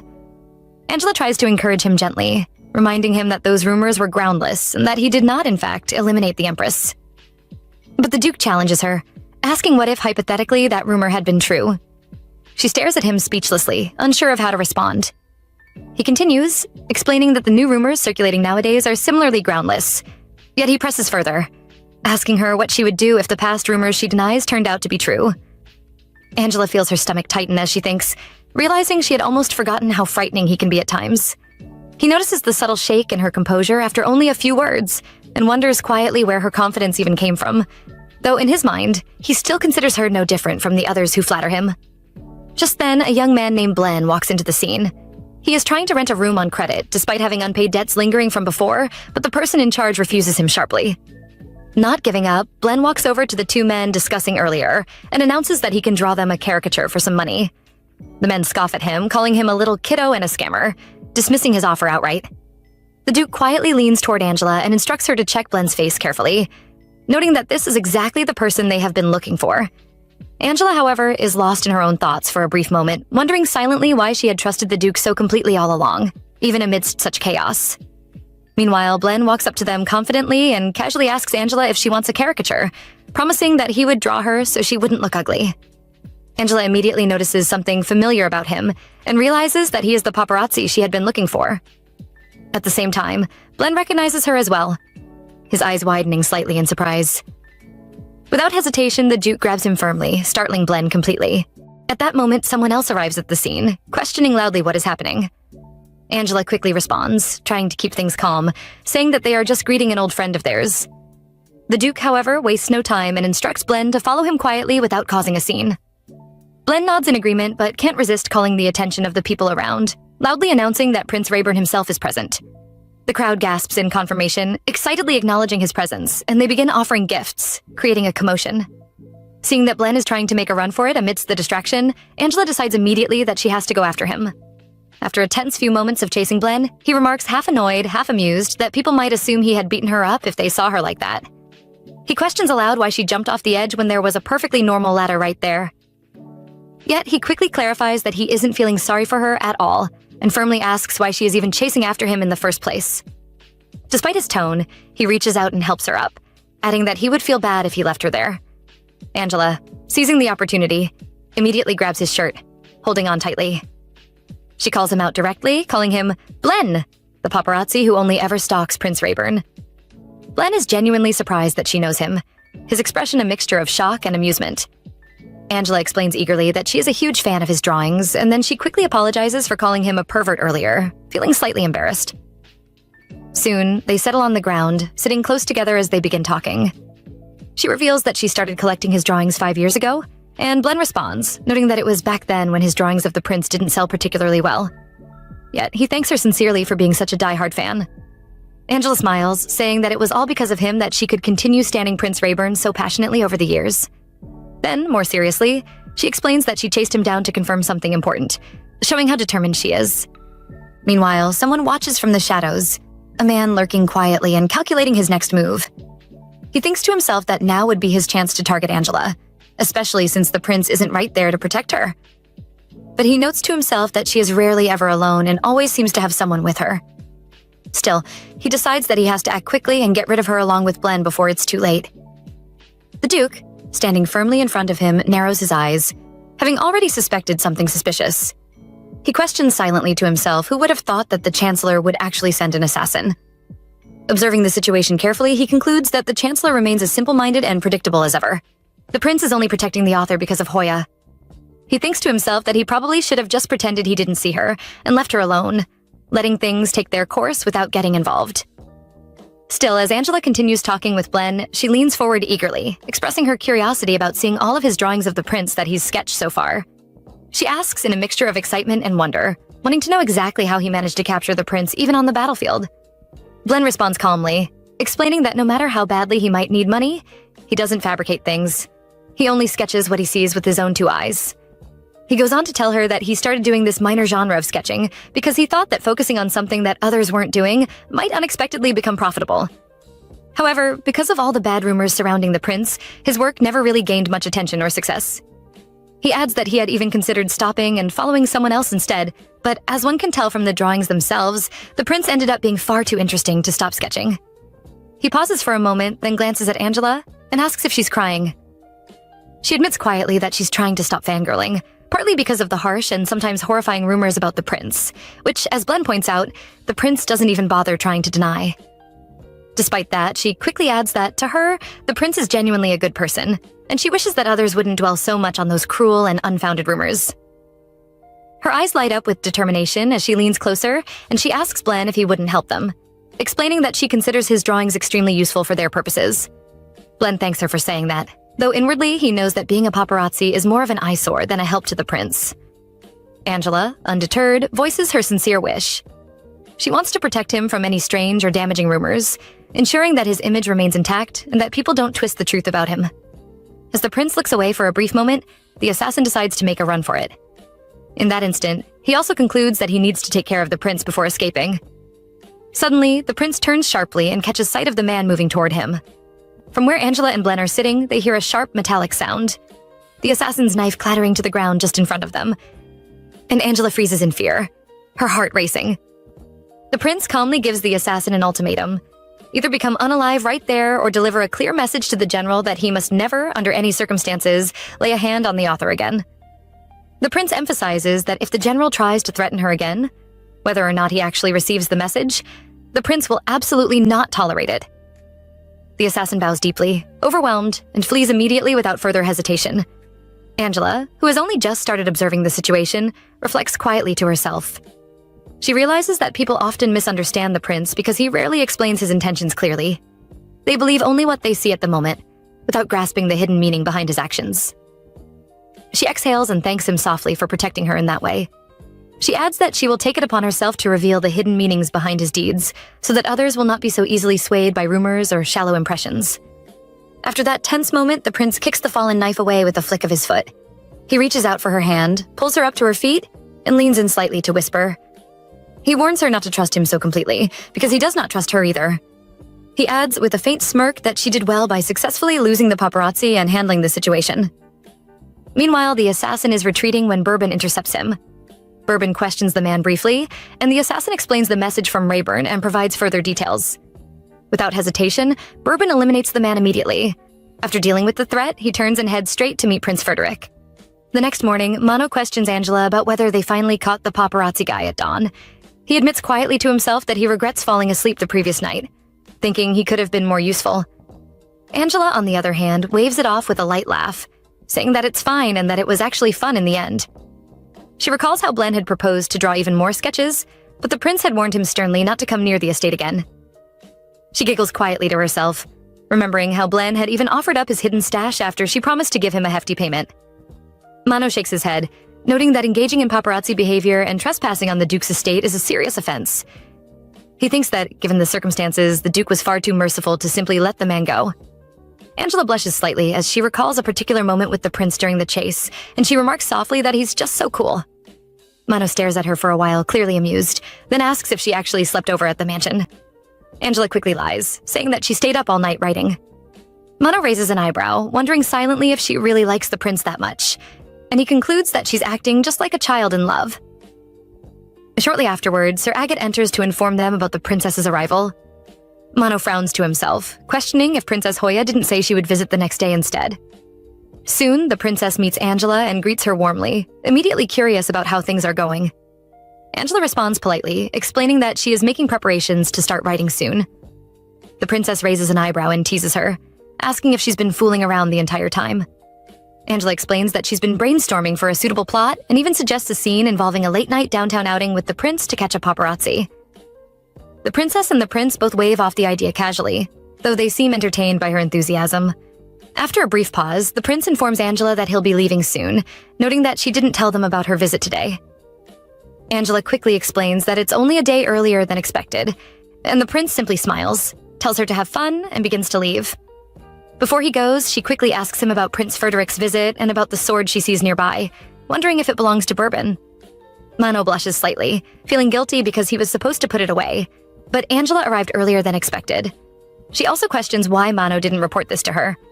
The prince calmly defends himself, stating that it isn't the kind of matter that needed to be reported to her.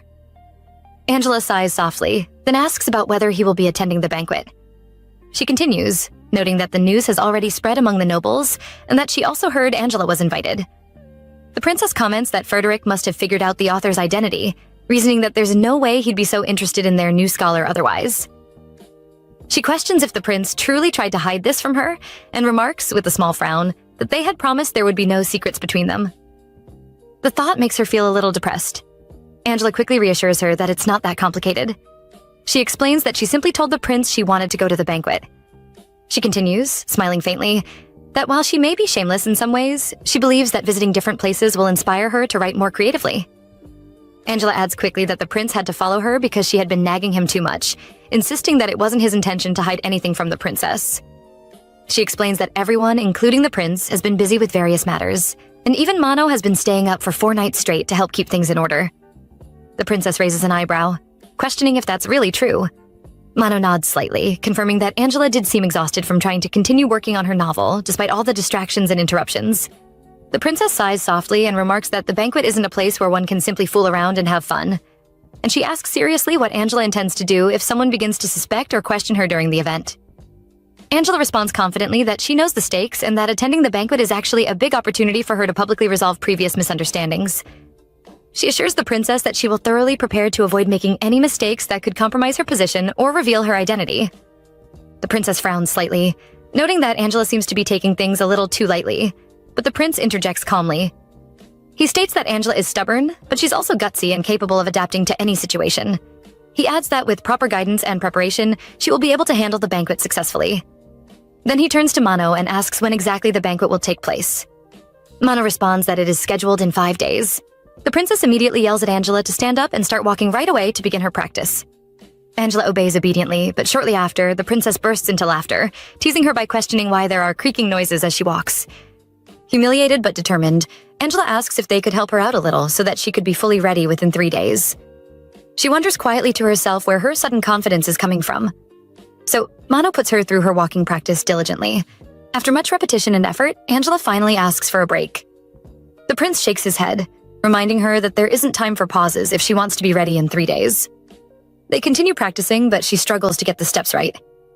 Frustrated, she yells out without forming words, and the prince calmly reminds her that she asked him to help her in the first place. She pauses and questions whether he isn't busy, since he's already been stuck teaching her all day. He responds that he cannot let the maids teach her because they don't know proper palace etiquette, and hiring an expert is impossible because her identity must remain hidden at all times. Angela is grateful that he cares so much, but she hadn't expected him to be so meticulous about the way she walks. She finds it nerve-wracking to have him watching her every movement so closely. Despite the pressure, she decides to continue practicing seriously. The prince notices that her feet are swollen from all the training, but he also sees that she is trying her best and pushing through the discomfort.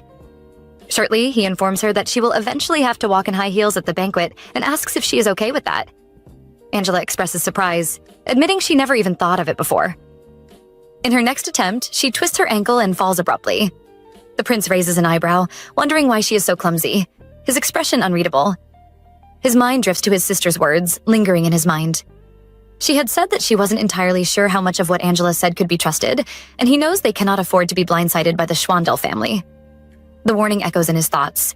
The moment their plans go awry, they may need to get rid of her.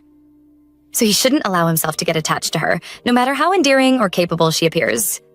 It takes 5 long hours to fix her posture and perfect her stance. Then they move on to the next step. Learning history and general language from the Liberian, followed by etiquette lessons, and then a short break for writing. By night, she finally goes out with someone and buys a prince-themed mug and a delicate handkerchief. Meanwhile, a few people ask about Angela. Lizzie explains that she has been stuck in the library for days, which is unfortunate because she really wanted to go out and have some fun. The prince, returning quietly to the mansion, notices in secret that everyone has been so absorbed in preparing for the banquet that no one has been paying attention to security around them. He also realizes that if Frederick hadn't discovered he was hiding the author, he wouldn't have even been invited to the banquet, and they wouldn't have to go through all these troublesome preparations. He considers the situation a real pain. Angela hears footsteps and mentions Lizzie, reminding her that she can't go out today. But it's the prince who has walked in. He remarks that she should have gone out if she was going to act like this. Angela screams in surprise and tears the paper in front of her. Then she notices her nose is bleeding, and the prince immediately asks why. She ignores him and promises that she will be ready the next day, which is the 3rd day, adding that she still has some studying left to do. She then mentions that he must be busy as well, but he came to the library and she wonders if he isn't tired. He doesn't answer her directly, his gaze fixed on what she wrote earlier. He notes that since it's a banquet, she wants to dance too, though she probably won't get a chance. He then remarks that her nosebleed is likely the result of sitting inside all day reading books, and he tells her to get up immediately. She tries to offer an excuse, but he swings her chair slightly and threatens her, insisting she hurry up before he lets go of it. Finally, he offers to teach her how to dance. Shortly after, he begins giving her instructions. She shouldn't step forward at all unless someone invites her to dance. Mano will stay close to her, acting as her cover so she doesn't need to worry. He continues, explaining that there's nothing to gain from drawing attention to others, but he wants to teach her this just in case. She can hardly believe what's happening, yet when the prince offers his hand, she hesitates for only a moment before taking it. Suddenly, she accidentally steps on his foot. She quickly apologizes and mentions that it's dark, making it hard to see. He calmly tells her to lift her head, keep her eyes on her partner, and follow the rhythm carefully. Despite his instructions, she keeps stumbling on his feet, though he deftly adjusts to avoid her missteps. She can't help laughing, and he questions her softly, asking if it's funny to her. She denies it quickly and reassures him that she won't have to worry about the novel for now. She then explains that she started writing when she was little by jotting down all her pleasant dreams so she wouldn't forget them, and that's how she eventually ended up writing about him. She adds that since coming here, it has felt like she's living in a dream. Her thoughts briefly flash back to the memory of sitting beside the princess and having the first conversation with the prince. Feeling a playful impulse, she decides to take a small revenge on that incident by stomping on his feet again. She says, "Sorry once more," and in response, he begins using both hands to guide her movements. He sternly tells her that there shouldn't be any more mistakes. He adds that if she stomps on his feet again, it will be obvious that she's doing it on purpose, and he will stop immediately. She notices that his movements have subtly changed, making it nearly impossible for her to step on him again, even if she tried. Shortly after, he remarks that she's following his lead quite well now, a hint of approval in his voice. In a flashback, someone tells a blue-haired girl to look up into the distance at the Ludexed Empire's Kingdom Castle. The sky in the Ludexed Kingdom stretches impossibly high, and she quickly decides not to look. Her maid sighs softly and calls her poor thing because she is crying again. She has heard that the Crown Prince of Ludext is a man surrounded by dark rumors as deep and impenetrable as the color of his hair. Naturally, she is terrified of the day when she, a princess from a small neighboring kingdom, will be engaged to the Crown Prince to form an alliance. Yet, the day arrives, and she finally sees him. A white-haired, gentle prince. She feels a sense of honor in meeting him, her heart swelling with respect and awe. She notices the sky in Ludex seems lower than ever, as if the kingdom itself is bending toward her gaze. She is Princess Garnet. At that moment, someone informs her that the tea party is starting. She frowns slightly, wondering why no one refers to her as Crown Princess. She gazes down at the people assembled below and notes to herself that, despite their efforts to dress up and impress, Ludext will soon belong to her regardless. She curses under her breath at the crowd, questioning what they are so excited about, and wonders whether Prince Frederick is in his office. Meanwhile, Angela is brimming with excitement as she sees the castle so close. Prince Rayburn, noticing her reaction, questions what she's so thrilled about. She whispers to Mano that it's the day of the banquet and hesitantly asks if Rayburn is nervous at the moment. He explains that it's been a long time since Rayburn has attended a banquet at the castle, especially one of this magnitude. Angela understands and recalls that he was once chased out of the castle when he was dethroned from his position as Crown Prince. They continue whispering softly for a while, and then Rayburn instructs her to get off the vehicle but reminds her to make sure she arrives at the banquet on time. He warns that otherwise she will only dawdle around with nothing to do. She insists that he take her along, and Mano is also asked to step aside. He questions if the prince will be all right by himself, and Rayburn replies that he wants some peace and quiet for a moment. Then he instructs Nano to go around and check what the atmosphere is like, and he accepts without hesitation. As he walks through the crowd, he immediately notices that the mood feels restrained, as usual. Angela quietly questions if he is nervous, and he simply shakes his head, saying no. She then requests that he show her around the village. A sudden noise captures Mano's attention. He quickly looks in the direction of the commotion and hears people talking about the tea party. In that moment, he realizes the reason Rayburn instructed Angela to arrive later. At another end, Princess Garnet thinks to herself that everyone seems to be acting as if they are at war with one another. The people around her praise her, calling her the Crown Princess, which makes her blush in embarrassment. She responds politely that she feels embarrassed because they are still only engaged. Some of them ask if she is planning to announce her marriage at the upcoming banquet, while others remark that they are curious to see how handsome the prince will look when he arrives. Then someone asks if it's true that the first Prince Rayburn will be attending the banquet. The words echo in Garnet's mind. Prince Rayburn Espalindo, deep and dark. Her teacup slips from her fingers and falls to the floor immediately. Concerned voices ask if she is all right, and she apologizes, explaining that she got nervous because it has been so long since the last banquet. Soon, a lady walks in and informs everyone that she saw the first prince, Duke Rayburn. She adds enthusiastically that he is so handsome and tall, just as the novels describe him. Garnet quickly stands, announcing that she will take her leave to continue her preparations. Immediately, the conversation continues around her, and Garnet feels a wave of irritation.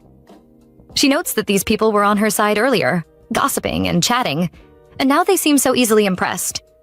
She wonders aloud what could be so great about someone who has been dethroned and stripped of his title as Crown Prince. Meanwhile, the nervous Prince Rayburn quietly asks a guard about his sister, Princess Hoya, and instructs him to inform her to come see him as soon as she arrives. Suddenly, as Garnet reminds someone to call her Crown Princess, she bumps into a figure and instinctively turns around. Her gaze meets Rayburn's, and for a moment, time seems to pause. Meanwhile, the lady who arrived earlier comments aloud, spilling that it must feel strange for Garnet, considering her original fiancé was the first prince after all. Someone nearby warns her that Garnet is still present. Princess Garnet, meanwhile, stares intently at Prince Rayburn, trying to steady her thoughts, while he quietly notes to himself that if she truly is the princess, then she will one day become the Crown Prince's wife. Her maid leans closer and whispers who Rayburn is, prompting Garnet to realize that she should properly greet him. Gathering her composure, she bows slightly, and Rayburn bows in return, greeting her formally and introducing himself. Garnet is surprised. She cannot believe that the person she had once feared bows politely to her. The onlookers watch the exchange, considering it strange and out of the ordinary. Meanwhile, the General Chancellor, observing from a distance, wonders if Rayburn arrived without his usual attendants, and he is concerned about the author because the assassin he sent has not yet returned. Despite this, Prince Rayburn calmly remarks that he and his sister will greet Garnet properly in the banquet hall, leaving little room for speculation. Garnet, still curious about his expression, reaches out toward his face, questioning if he is feeling unwell, noting the worry etched across his features. She politely offers to accompany him to his room, showing concern. As he gently takes her hand away from his face, he instructs her to refrain from actions that might cause misunderstandings, reminding her that many eyes are watching their every move. Shortly after, he hears the Chancellor state that he is going to see the Crown Prince. Rayburn walks away from Garnet, leaving her to quietly reflect. She notes inwardly that his personality seems no different from the rumors she has heard, yet she cannot help but think that his hands were soft regardless. Elsewhere, in a private room, a maid refers to Bourbon respectfully as Miss, and comments that she looks very pretty with her short hair, though long hair also suits her really well. Bourbon feels awkward. Oops, she's really a girl after all, and hits the glass covering the dress. The maid laughs, thinking she might actually consider wearing it. She responds that she's still thinking about it. Then the maid asks if there's someone she wants to look good for. Bourbon thinks about Prince Frederick and remarks that she wants to make him smile. Then he notices the Chancellor passing by, and he wonders silently what kind of threats the man will try to use this time. He walks along the corridor, dismissing the guards stationed at Frederick's door, noting to himself that he will personally guard the entrance. As he continues, he overhears a conversation suggesting that Frederick shouldn't put it off any longer, but should propose in front of everyone at the banquet, so that no one can do anything foolish. Bourbon nods silently in agreement. Meanwhile, in the walkway, Garnet spots Prince Frederick approaching at a brisk pace. She wonders aloud where he is rushing to when the banquet is about to begin. He remains silent and walks past her without so much as sparing a glance. Garnet reflects inwardly, thinking that even the infamous first prince had bowed politely to her. She wonders how Frederick dares behave like this, considering he only became crown prince through a battle for the position. Her thoughts linger. The first prince was actually of higher status than Frederick, so shouldn't he treat her better? After all, she was supposed to marry the first prince, Rayburn, who was superior to him in rank. Distracted by her thoughts, Garnet slips on the stairs. Her maid gasps in fear, but someone catches her just in time. She thanks the person, assuming it is Rayburn, and notices the person smiling at her before walking away. Garnet reflects that he must have acted that way earlier because so many people were watching. Soon after, Princess Hoya bursts into laughter as she enters a room. She finds what happened earlier hilarious. She had come all wrapped up to check on how things were going, and everyone had assumed she was Rayburn. Hoya remarks that she made her brother some more fuss, especially on the staircase. Rayburn, unfazed, questions what took her so long. She responds that he scared her half to death and wonders why he is sitting there looking so gloomy. She asks about Mano and Angela, and he explains that he told them to arrive on time for the banquet so they could avoid the attention of the other nobles as much as possible. Hoya is surprised to learn that he came alone and wonders how he managed to handle the gazes of so many people. Rayburn remains silent, and Hoya observes him carefully, concluding that the author isn't the problem here. She walks up and hugs him, teasingly noting that he is still a scaredy cat. At another angle, Prince Frederick stands gazing out over the city, wanting some quiet time and fresh air. Bourbon, who has followed him, apologizes, reminding him that guarding him is his duty. He also notes that everyone will begin searching if Frederick remains outside for too long. Frederick listens quietly, then notices chatter below. Looking down, he sees Mano and Angela hurrying along, clearly aware that the prince must be waiting. Frederick, with a small smile to himself, wonders if Angela came wearing loafers today as well. At the moment, Mano is standing at the entrance of the hall. A guard approaches him and informs him that they are about to shut the doors, explaining that the banquet is about to begin. Mano immediately pleads for more time, asking the guard to wait just a little longer. Meanwhile, Angela is nowhere to be seen. She wanders around elsewhere, clearly lost, wondering where exactly she is and how she ended up in the wrong place. Soon, an announcement echoes through the hall, declaring that Prince Rayburn Espalindo and Princess Hoya Espalindo are now entering. As they step inside, Hoya expresses her gratitude to Angela, noting that thanks to her, they are able to attend the banquet at all. Rayburn's gaze immediately shifts toward the entrance, where he notices Mano standing alone. He silently wonders where Angela could be at such an important moment. Not long after, another announcement follows, introducing the arrival of Ludext's crown prince, Frederick Schwandel, along with Vestia's princess, Garnet Osley. The Espalindo twins greet them accordingly. Garnet offers Rayburn a warm smile, while Hoya suddenly realizes that Garnet is the same lady she encountered earlier on the staircase. The recognition lingers briefly in her thoughts. The crown prince then steps forward and welcomes everyone present. He expresses his gratitude to all the guests, giving special thanks to the two members of the Espalindo family who led their nation to victory. He also thanks them sincerely for accepting the invitation and honoring the banquet with their presence. As the speech continues, Hoya quietly tells Rayburn not to cower, reminding him that things are different now compared to before. Just then, a door opens unexpectedly, drawing attention. Angela walks into the hall, apologizing openly for being late. Hoya immediately wonders why Angela entered through that particular entrance, while Mano subtly signals her from where he stands. Murmurs spread among the guests as people begin to wonder who she is, questioning her audacity to walk in while His Highness is speaking. Some remark that she has no class or dignity, while others speculate that she might be an undercover paparazzi. As Angela walks down the stairs, Mano steps forward and offers her his hand. The murmuring slowly changes. The guests begin to reassess her presence, concluding that she actually carries herself with grace. Curiosity replaces criticism as they wonder which family she belongs to. Some of the men even begin to express interest, already thinking of asking her for a dance. Hoya then recalls a recent incident and questions whether Angela is the same person who could not walk straight a few days ago. She notes to herself that Rayburn seems to be the only worrywart among them. Rayburn, on the other hand, smiles faintly and remarks that Angela appears to be quite an interesting person. Hoya reacts with visible surprise at his comment. Soon, the music begins to play, signaling the start of the dance. Garnet draws Frederick's attention, and the two of them step onto the dance floor together. As they move, Mano leans toward Angela and tells her how amazing she was, noting that most people would have been trembling in such a situation. He also observes that she seems calmer than usual today, and comments on how luxurious the entire place feels. Angela listens, then wonders aloud how it must feel to dance in a place like this. Meanwhile, Mano casts a sharp glare at the two men who keep staring at Angela, his expression clearly displeased. They soon recognize Mano as Rayburn's knight. Angela turns to Mano and questions whether he thinks she looks strange standing there. He answers calmly that she does not. She then points out that they are the only ones standing alone, separated from everyone else in the hall. After a brief hesitation, Mano admits that the situation is his fault. He explains that Prince Rayburn instructed him that it would be best if Angela did not interact with the other nobles at all, if possible. Although he follows the order, he feels bad about it. Angela, however, thinks that the prince is underestimating her far too much.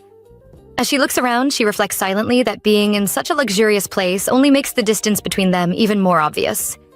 The surroundings remind her of how different their worlds are. Still, she reasons that she's merely a fangirl. She thinks that if she were in his position, she also would not want a single fan to ruin such an important occasion. With that thought, she decides to let go of the idea of dancing entirely and focus on regaining her composure. At the same time, Princess Hoya pulls her brother aside and informs him that they need to talk. Meanwhile, Angela tells Mano that they should at least get some food since they are already there.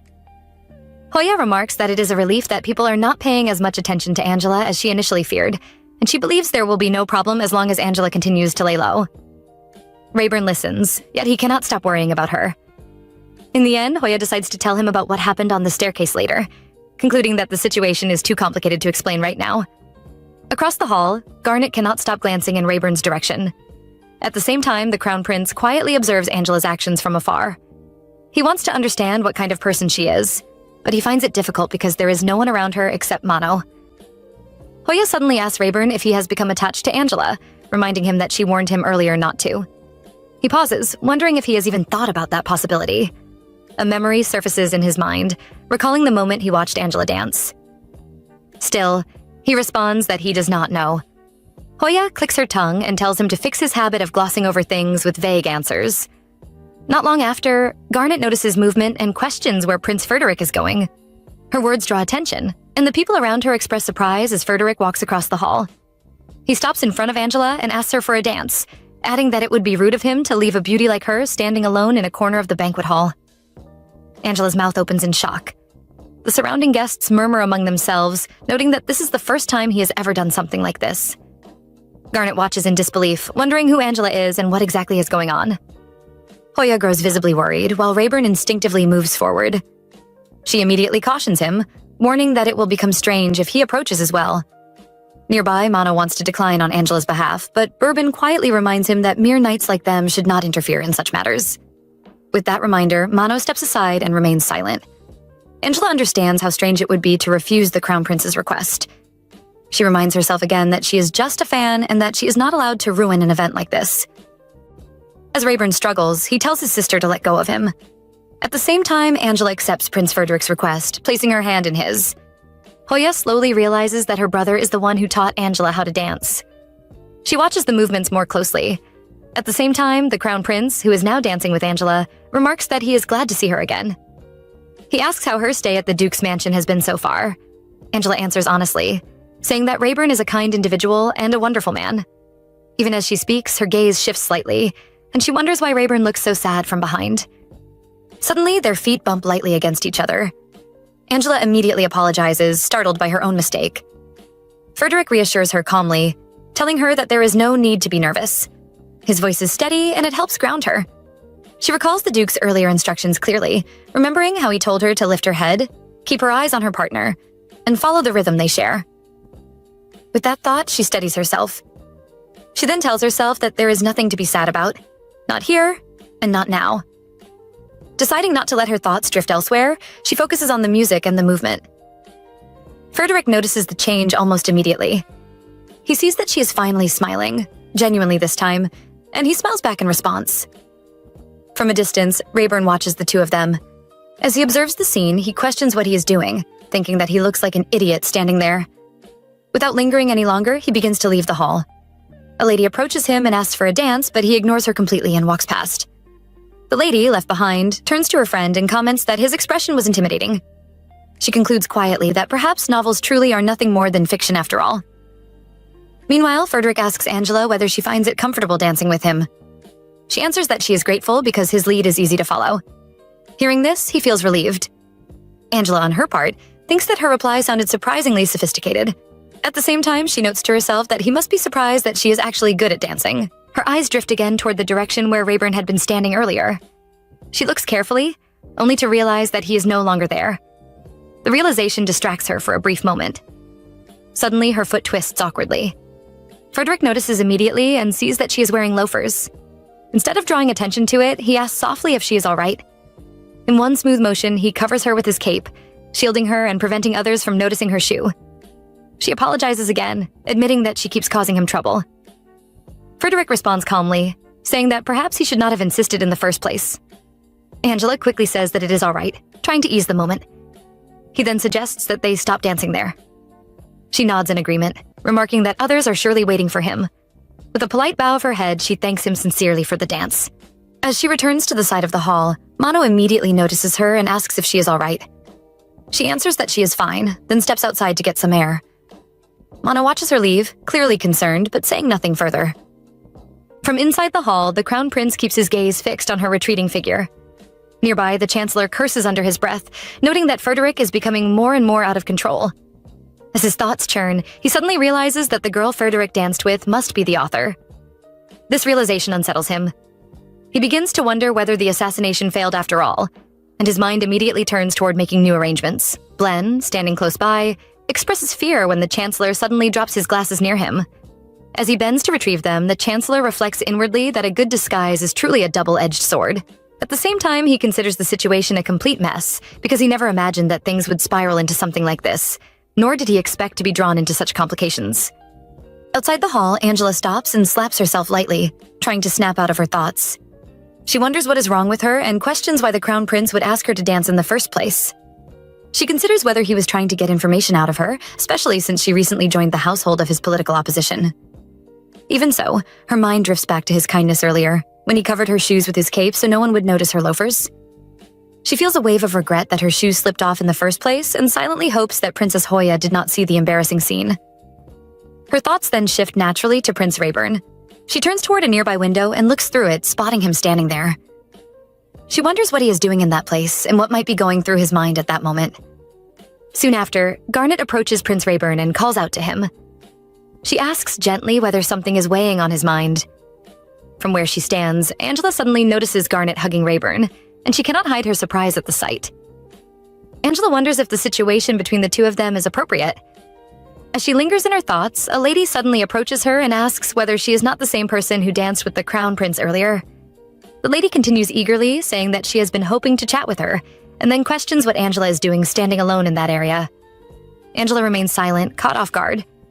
The lady tilts her head and asks if something is wrong. After a brief pause, Angela lies and says that she lost her way.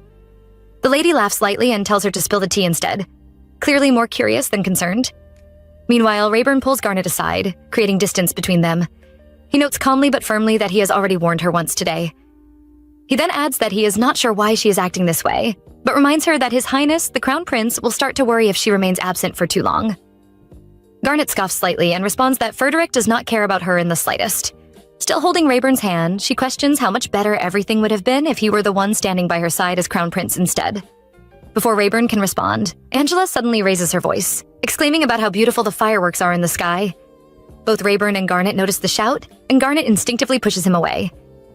She quickly convinces herself that no one noticed their closeness and decides that she must be more careful from now on.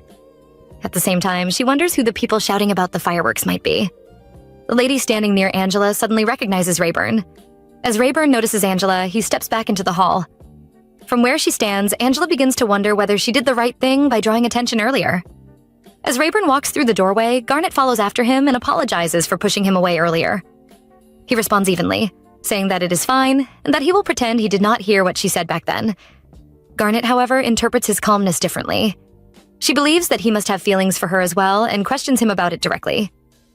Rayburn makes his stance clear, stating plainly that he never had feelings for her. With that, he turns and walks away, leaving her behind. Garnet is left confused, wondering what the incident on the staircase was truly about, especially since she believes he was the one who initiated it. As these thoughts linger, she recalls the moment the twins entered the hall earlier and remembers noticing Rayburn's sister. She thinks to herself that no one would be able to tell the difference between the twins if Hoya dressed like a man. So she wonders if Princess Hoya played a trick on her.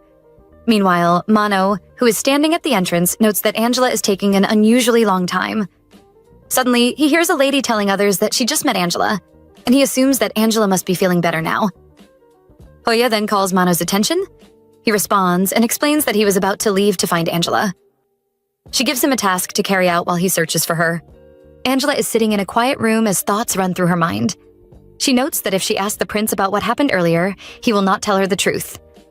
Blen walks in carrying several glasses. She immediately yells that he is there without the prince's permission again, and she adds that she will report him. Blen is surprised to see her, but he promises to give her just one paparazzi drawing. He pleads with her not to report him, explaining that this work is his lifeline. She commends his drawing skills, noting that they are as good as ever. He is pleased that he has won her over, and she remarks that it is nice to see him there. As she looks through his drawings, she asks why he drew the crown prince so well while she looks somewhat odd in the same piece. He explains that he simply added her to the drawing. She responds that there is a clear difference in treatment. He notices her expression and asks what is wrong, then tells her to hand the drawings back to him. She asks why, and he tells her that she looks depressed. He then questions her directly, asking if she is planning to ditch Prince Rayburn for the Crown Prince just because she danced with him once. She responds that he has it wrong. She explains that it is only because Rayburn looks so different here at the castle. Her eyes are filled with tears, and Blen thinks of her as a dummy. At that moment, Mano spots the two of them from a distance and immediately grips his sword. Blen curses her and hands her a drawing, saying that is the only one he can give her. She complains about how she looks in it, and he remarks on her face. She tells him to keep quiet and asks for a more decent one. Meanwhile, Mano pulls out his sword but notices someone close and attacks, only to realize it is Prince Rayburn. Rayburn questions whether his sister ordered Mano to raise his sword against Angela, then adds that Mano is even pointing it at him, and asks whose knight he truly is. The earlier noise causes Angela and Blen to flee. As she runs, Angela wonders why she keeps avoiding Rayburn ever since she came to the castle. The drawing slips from her hand and falls. She picks it up, thinking she truly wanted a different drawing because this one reminds her of how Rayburn looked back then. She wishes the other half of the scene did not exist. She curses herself and questions how she can call herself a true fan, yet she continues running. Rayburn thinks to himself that nothing has gone his way since arriving and realizes he dislikes coming here after all. Mano kneels and gives excuses, thinking that the situation must have shocked Rayburn so much that he cannot think straight. However, Rayburn explains that he has concluded that, as long as Angela is working with them, it would be dangerous if her trust in Mano wavered even slightly. Mano notes that since arriving at the castle, Angela has seemed anxious. Rayburn tells him to lower his voice and adds that her behavior is his fault because he himself was unable to trust her. He tells Mano to blame him instead and remain quiet for now. Soon, Angela climbs the stairs. Rayburn quickly tells Mano to compose himself, stand up, and report to Princess Hoya. Angela sees Mano and asks if he was looking for her because she took too long, then apologizes. She adds that she wanted to talk to the prince about someone. Rayburn removes something caught in her hair and tells her to come with him. She is surprised when he pats her head, and the two of them leave together. Behind them, Mano is left standing, regret creeping in as he thinks about what he was about to do. Elsewhere, Garnet hesitates to enter the hall. She considers returning to her room instead. For a moment, she wonders if the Crown Prince would come looking for her if she left without saying anything, but she quickly convinces herself that he would probably be relieved by her absence. In her mind, it no longer matters whether it is the Crown Prince or the other prince. She feels exhausted by Ludex's people altogether. Rayburn's earlier words about the Crown Prince worrying about her resurface, and she scoffs. He knows nothing, she thinks, and he has no idea what his twin is doing. She wonders if he would have cared at all if it were him instead. Walking beside the prince, Angela lies and says she was not running away because she saw him. She wonders how he knows his way through the castle so easily, then remembers that he grew up here. It suddenly feels like she was teasing him for no longer belonging here, and the thought makes her uneasy. He then says he wanted to tell her something earlier.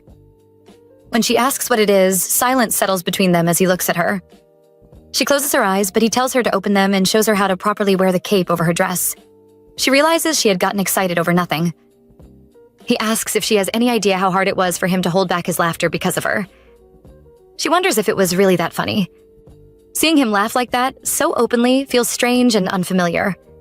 It leaves her with a small sense of defeat, and she turns away, his touch still lingering in her mind. Rayburn feels conflicted today, though he can't quite tell if it's because he's back in the castle. His mind drifts to the past. He remembers the Chancellor informing him that he was relieved of his position as Crown Prince of the Ludex Empire. Hoya had told him to pack, reassuring him that everything would be okay if they spent a few quiet years at the mansion in Odebel. She questions if he's going there again, quickly adding that it's his fault things turned out this way, then catches herself, thinking she shouldn't be saying that. He calmly picks up the bird and says he has nothing to pack. His sister can go ahead. He'll stop by the palace first and follow after. She asks him what he's planning to do there, but he doesn't answer right away. Angela draws him back to the present. She admits, embarrassed, that she thought he wasn't interested in her when the Crown Prince asked her to dance. He remains silent, staring at her. She wonders if she's doing something wrong with her outfit, but quickly adds that her concern is about being the center of attention if she dances with the Crown Prince.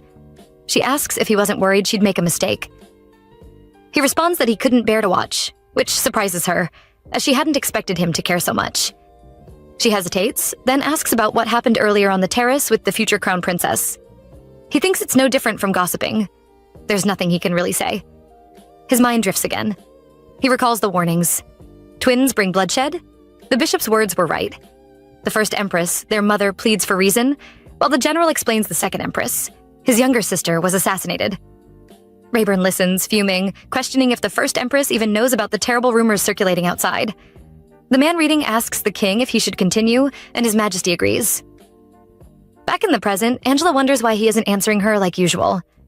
She shrugs it off, noting that he looks handsome today. She chats casually, guessing he's lost in thought, then suggests they head back to the palace. Meanwhile, Rayburn recalls more of the past.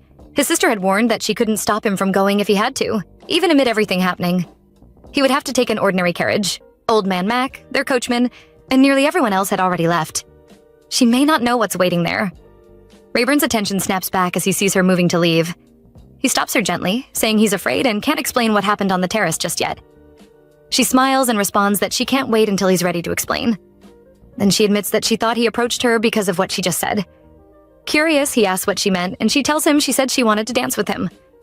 He feels like laughing, but instead remarks that she really never changes. An insect flits around them, landing briefly on their hands before flying away.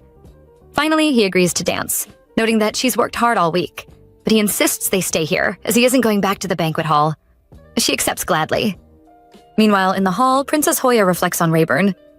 Ever since she saw how heartbroken he was after losing a baby bird he'd grown attached to as a child, she's always wanted to take care of things before Rayburn could get too attached.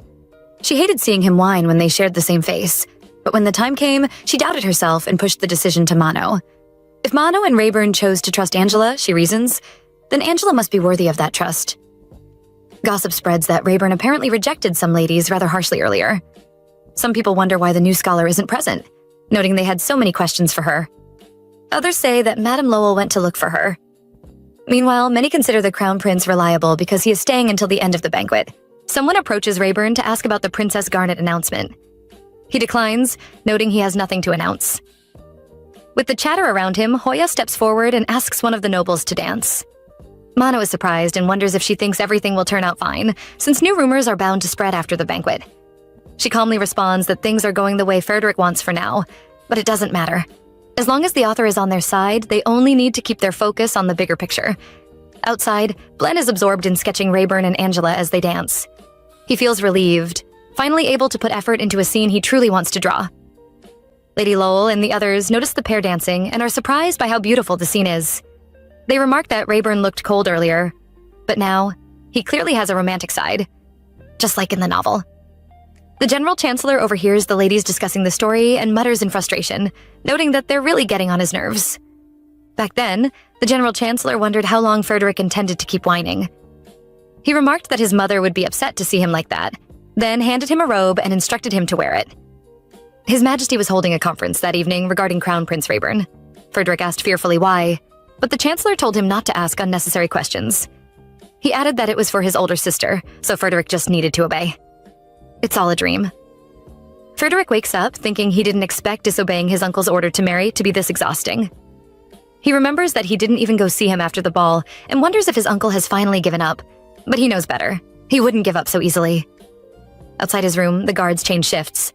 The one leaving breathes a sigh of relief, saying he'd rather guard the underground prisons than stand idle here. Shortly, Frederick notices an insect jump onto the novel on his table. He decides to step out for some fresh air. At Rayburn's mansion, he arrives at the author's library. The lights have been on since dawn. A note on the door reads, "Hard work in progress, do not enter." He opens it anyway, thinking he knows her well. She will catch a cold and complain all day. On the table, another note reads, "Ms. Librarian, if you see this, please keep it a secret from the prince. I'll be back soon, and I doubt he'll let me out at night." Walking with Lizzie, Angela says it's so nice to finally go on a walk now that the banquet is over. She suggests they do it again before heading back. Lizzie agrees and adds that she can't wait to give her friends the mugs with the prince's image. Angela hopes she hasn't been caught yet, but Lizzie draws her attention to something, a scene of the banquet being reenacted. In the scene, Rayburn appears harsh while Frederick stays cool. Lizzie screams, insisting their prince isn't like that. She also notices that this is the first time the mugs haven't sold out and wonders if something unusual really happened at the banquet. Angela admits she isn't sure. They overhear rumors that Frederick only showed his face briefly at the banquet before leaving, which some consider rude. Others say he lets his knight do all the work. Angela decides to work hard on the sequel. Soon, a masked person approaches the two girls. They realize he is the octopus vendor, a diehard Duke fan who always defends him and talks about the novel. As he comes closer, the scene of Angela dancing with the Crown Prince plays in their minds. Lizzie asks what it was like to dance with him. Angela thinks back, remembering that at that moment, the firefly's light was far prettier than the banquet hall's lights. The masked man standing beside them leans closer and says the rumors about Angela dancing with Prince Rayburn in the garden seem true. Angela freezes for a moment, then realizes the man is the Crown Prince. He whispers for her not to shout, explaining he came out in secret. Then he asks how it felt as he dances with him. Something had happened earlier, he notes, but they are safe now. Angela apologizes for causing him so much trouble.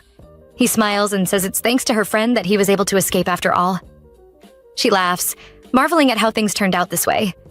A moment ago, people around him recognized him when Lizzie yelled. Angela feels flustered as the paparazzi chase them on horseback, but somehow she manages to get on a horse herself. Now, the Crown Prince tells her he should apologize. It's his fault for not knowing the way and for needing her help. Angela is glad she could assist. She can hardly believe she met him this early in the day in a place like this. She decides to watch her words and leave quickly, fearing she might make a mistake. Still, she guides him, describing the path he should follow to reach the castle as she dismounts. He remarks how lucky he is to have met her after getting lost on the streets. Angela wonders why he came alone. He explains that it's hard for him to relax in the palace. So many nights, so many responsibilities, and he couldn't stop thinking about her. Especially after she left him mid-dance at the banquet. Angela feels a pang of guilt. He continues, noting that he's always tied up in the castle, so finding his own way is difficult, which is why he got lost. Angela wonders what he means by tied up, recalling how, back when they were children, Rayburn would tremble whenever she got close to the birdcage he was trapped in. She wishes she could go back to those days and comfort him, but then she knew nothing. She calls to the Crown Prince, asking if he'd like to take a short walk nearby. She adds that it seems the castle was stifling him. She realizes she spoke to him as if she were talking to Rayburn, and quickly apologizes if it sounded inappropriate. He dismounts and admits it's the first time anyone has offered that to him. Then he requests that she show him around.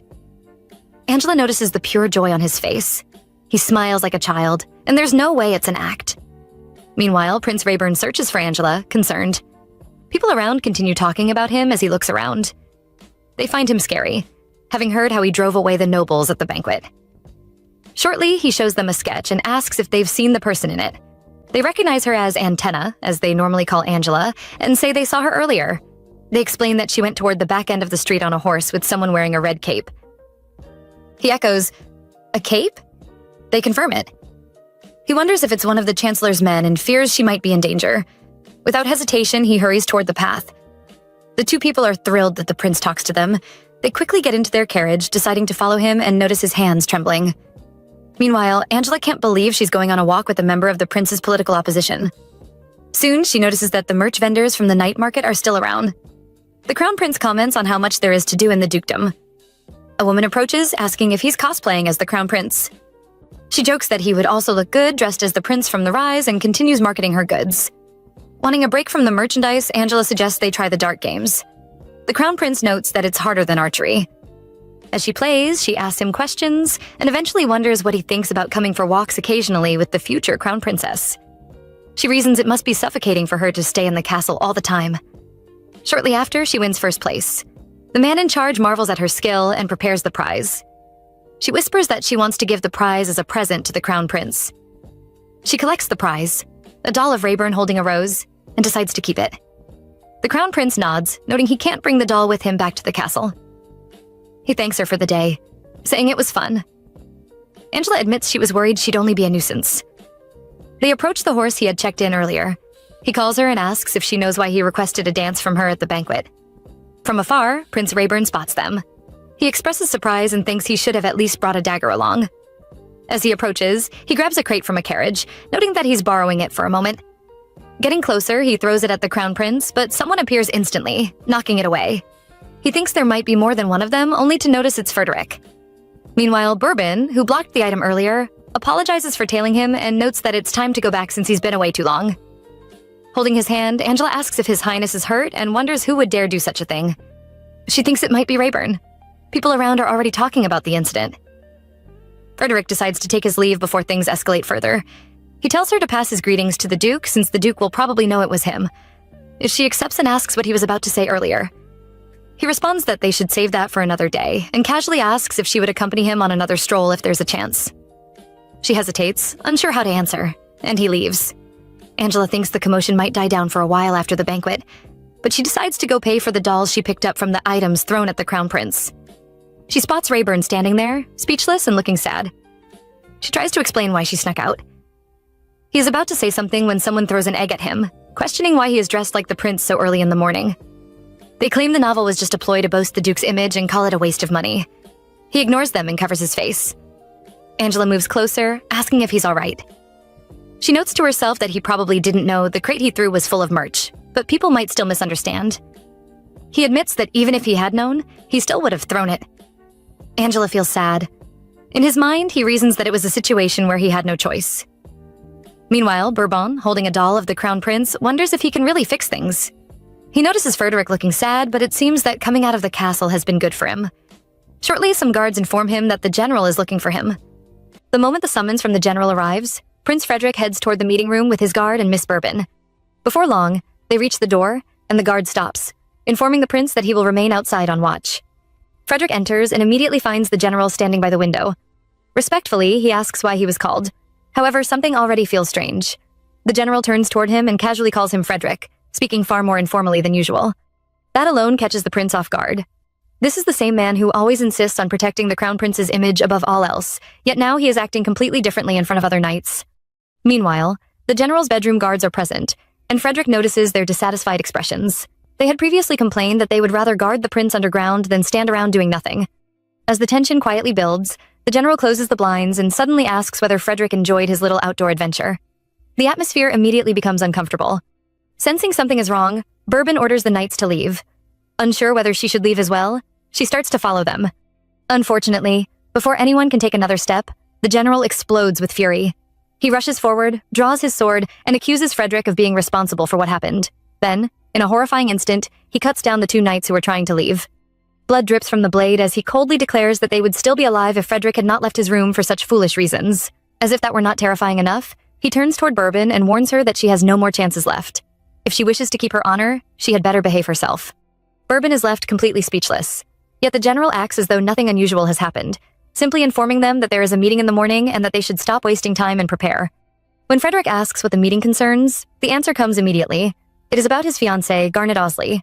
More specifically, it is about Vestia. Meanwhile, back at the palace, the mood could not be more different. Angela hands Frederick some writing to review, but the prince barely glances at it before tossing it onto the table and bluntly declaring that it is terrible. Angela is understandably annoyed. At least read it before rejecting it.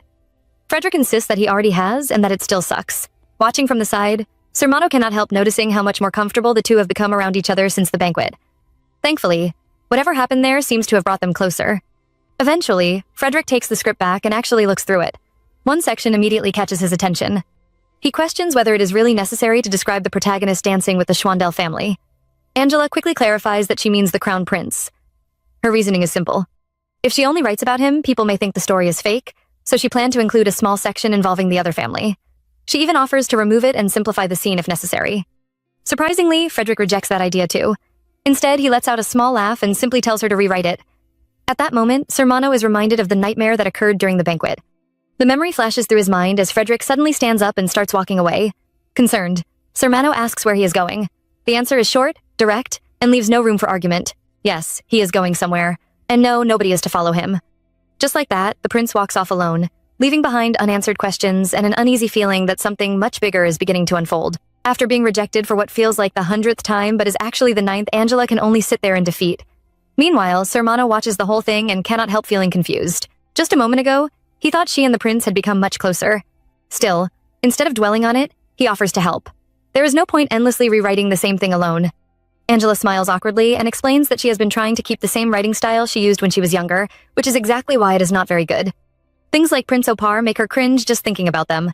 Sermano takes the script and immediately asks the important question. There are no kissing scenes, right? Once he receives confirmation that there are none, he starts reading every page carefully. Unfortunately for Angela, he is not skimming. He is actually reading it. Every single page. The embarrassment nearly kills her. As expected, he is painfully serious whenever work is involved.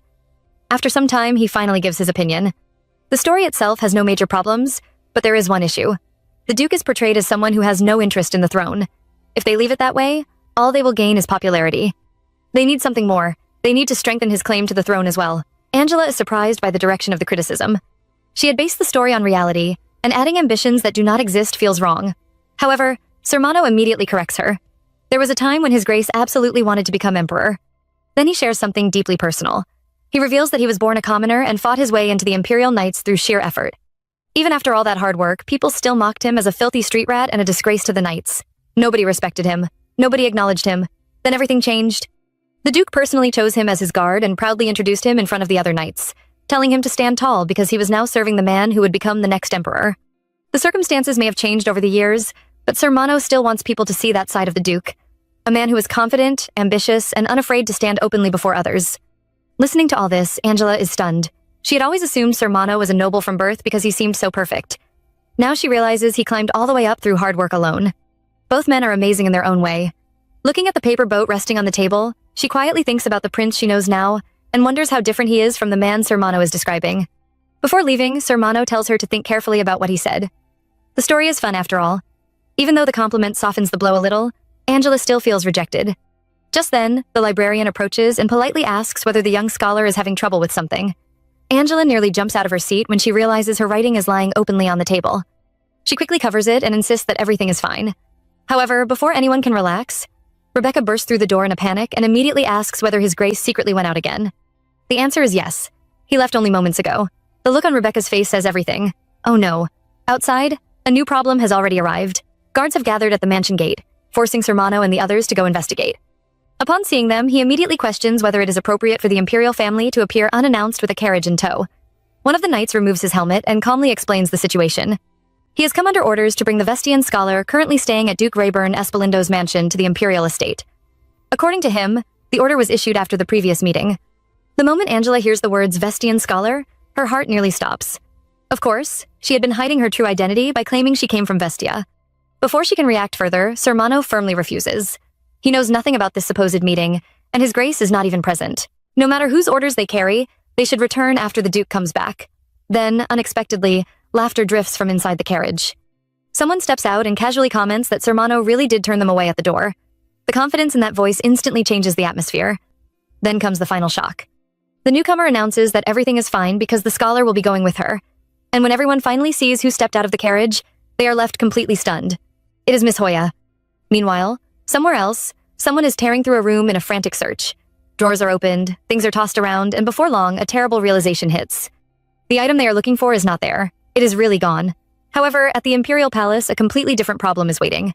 Miss Hoya arrives with Angela, and the two take their seats around a round table filled with high-ranking nobles. Poor Angela immediately feels the pressure. While pretending to study a piece of paper, her mind is racing. Why was she suddenly called to the palace? What is going on? Even worse, everyone around her looks important. One wrong move and somebody might discover she is not the great scholar they believe she is. She desperately looks toward Princess Hoya for help, but the princess remains calm and unreadable.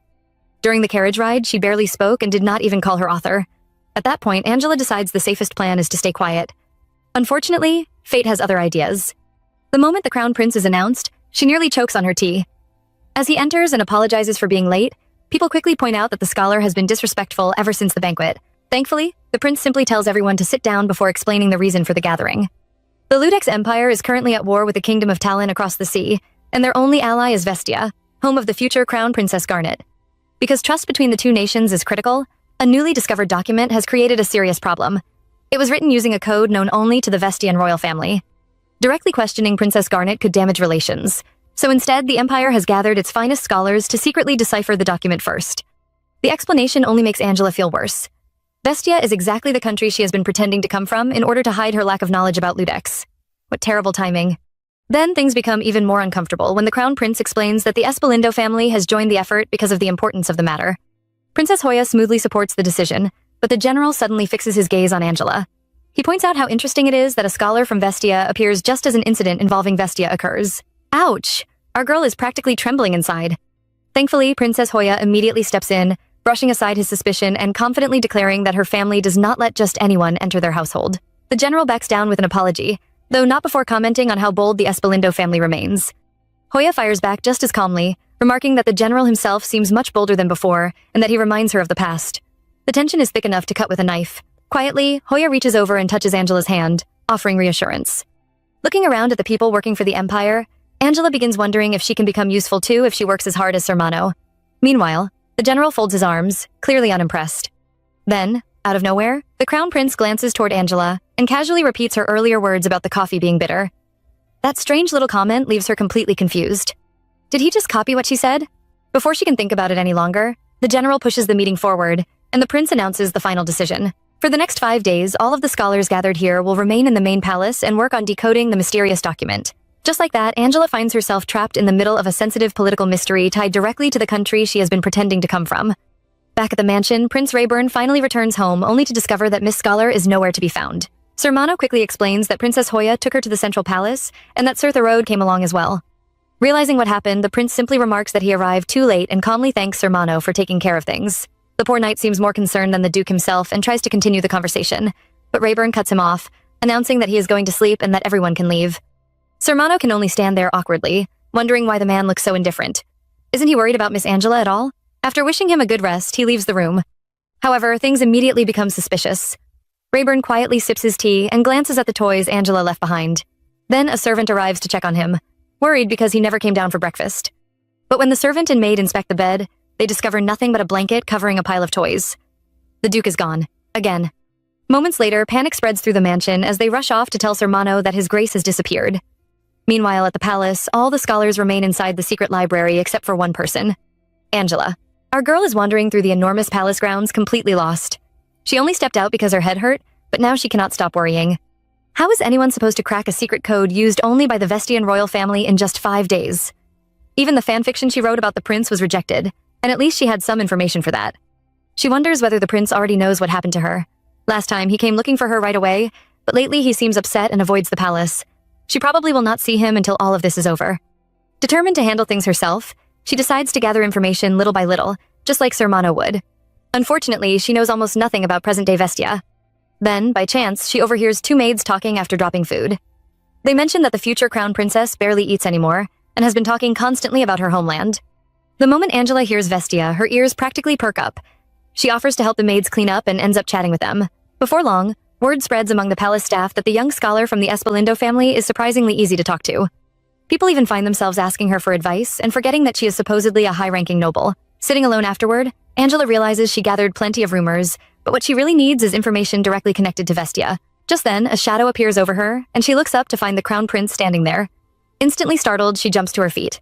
Surprisingly, the prince is unusually friendly. He admits that the entire task is ridiculous. Deciphering a foreign nation's secret code in only 5 days is almost impossible. He even apologizes for suddenly bringing her to the palace and reveals that he was the one who personally recommended her for the job. Suddenly, everything makes sense. No wonder Princess Hoya could not refuse the request. Curious, he asks why she is wandering around instead of working in the library. Angela quickly claims she only stepped out because of a headache, though the prince points out that the library is quite far away from where she currently is. Oops. Then he casually mentions that he is about to visit a nearby mountain and invites her to take a walk with him in the fresh air. Angela immediately tries to decline, insisting she needs to organize the information she has gathered. However, the prince cleverly brings up the fact that she has been collecting information by talking to people instead of searching through books. At that moment, Angela realizes something important. This is the person closest to Princess Garnet of Vestia. Before she can respond, the prince offers to show her around personally and suggests they chat together just like she has been chatting with everyone else. Then he extends his hand toward her, and just when things are becoming awkward, another voice suddenly cuts through the air. The speaker bluntly asks who exactly the prince thinks he is taking for a walk. Both of them turn in surprise, and Angela's face instantly brightens. Standing there is Prince Rayburn himself. Without hesitation, he shuts the whole thing down and declares that he will take care of his scholar. Just like that, the atmosphere changes completely. The moment Prince Rayburn declares that he will take care of his scholar, Angela's eyes light up. Our girl immediately calls out to him, clearly relieved to see him. The crown prince, however, looks surprised by the sudden appearance and asks what brought Duke Rayburn to the palace. Was there some urgent matter? Rayburn casually brushes it off, claiming there is nothing important. He simply could not leave his scholar inside a tiger's den and tells the crown prince not to worry about him and continue with his schedule. Those words instantly make Frederick tense up. In his mind, alarm bells are ringing. Duke Rayburn is back at the palace again. The rumors from the banquet have not even died down yet, and now he is here causing trouble once more. Frederick cannot help wondering what this dangerous man is planning this time. What if another disaster happens? The crown prince calmly insists there is no need for concern and tries to continue his invitation to Angela. Before he can finish, she quickly bows and apologizes. As much as she respects him, she cannot join him for a walk right now. She even promises that she will not refuse his next request, before politely wishing him success on his hunt. Later, while riding through the mountains, the crown prince spots a deer and draws his bow. Yet his mind is not on the hunt at all. Instead, he keeps replaying Rayburn's words and Angela's sudden departure. Just like at the banquet, she left without warning. He tells himself it does not matter. He only approached her because of the Espalindo family anyway. Still, one thought refuses to leave his mind. This is the first time his brother came to the palace personally for a scholar. No, for an author. It is a side of Rayburn he has never seen before. Then he remembers the general's advice. Dispose of the author before she spreads more false rumors. If she disappears while Rayburn is this vulnerable, the blow would be devastating. Just as he steadies his aim, the deer suddenly looks back at him. For a brief moment, those eyes remind him of someone. They remind him of genuine concern, something he associates only with his mother and with Angela. Before he can process the feeling, voices suddenly interrupt his thoughts. Startled, he releases the arrow too soon. The shot misses completely, and the deer bolts away. Guards immediately rush after it, while Frederick notices that the prince has injured his hand and asks if he is all right. Meanwhile, Angela and Rayburn return to the palace together. As they step down from the horse, she worries about him instead. She knows coming to the palace is not easy for him and gently points out that Princess Hoya is already here, so there was no need for him to worry so much. Unable to directly hold his hand, she lightly grabs the glove covering it. Rayburn simply asks what worry she is talking about. Hearing that, she cannot help smiling to herself. After all, he came all the way here for her. Just then, an Imperial Knight suddenly calls out to her. Rayburn immediately becomes alert and reaches for his sword, ready for trouble if necessary. But instead of hostility, the knight hands Angela a book and a sandwich, thanking her for the advice she gave him earlier and encouraging her to enjoy the food while walking around. Angela instantly recognizes him as one of the people she spoke with before and happily thanks him. As the knight leaves, even Rayburn is surprised. In only a single day, she has not only adapted to the palace, but has also earned the goodwill of the people around her. Honestly, our girl works fast. Cheerfully holding the sandwich, she invites him to eat together on the bridge where they once danced. However, Rayburn quietly declines.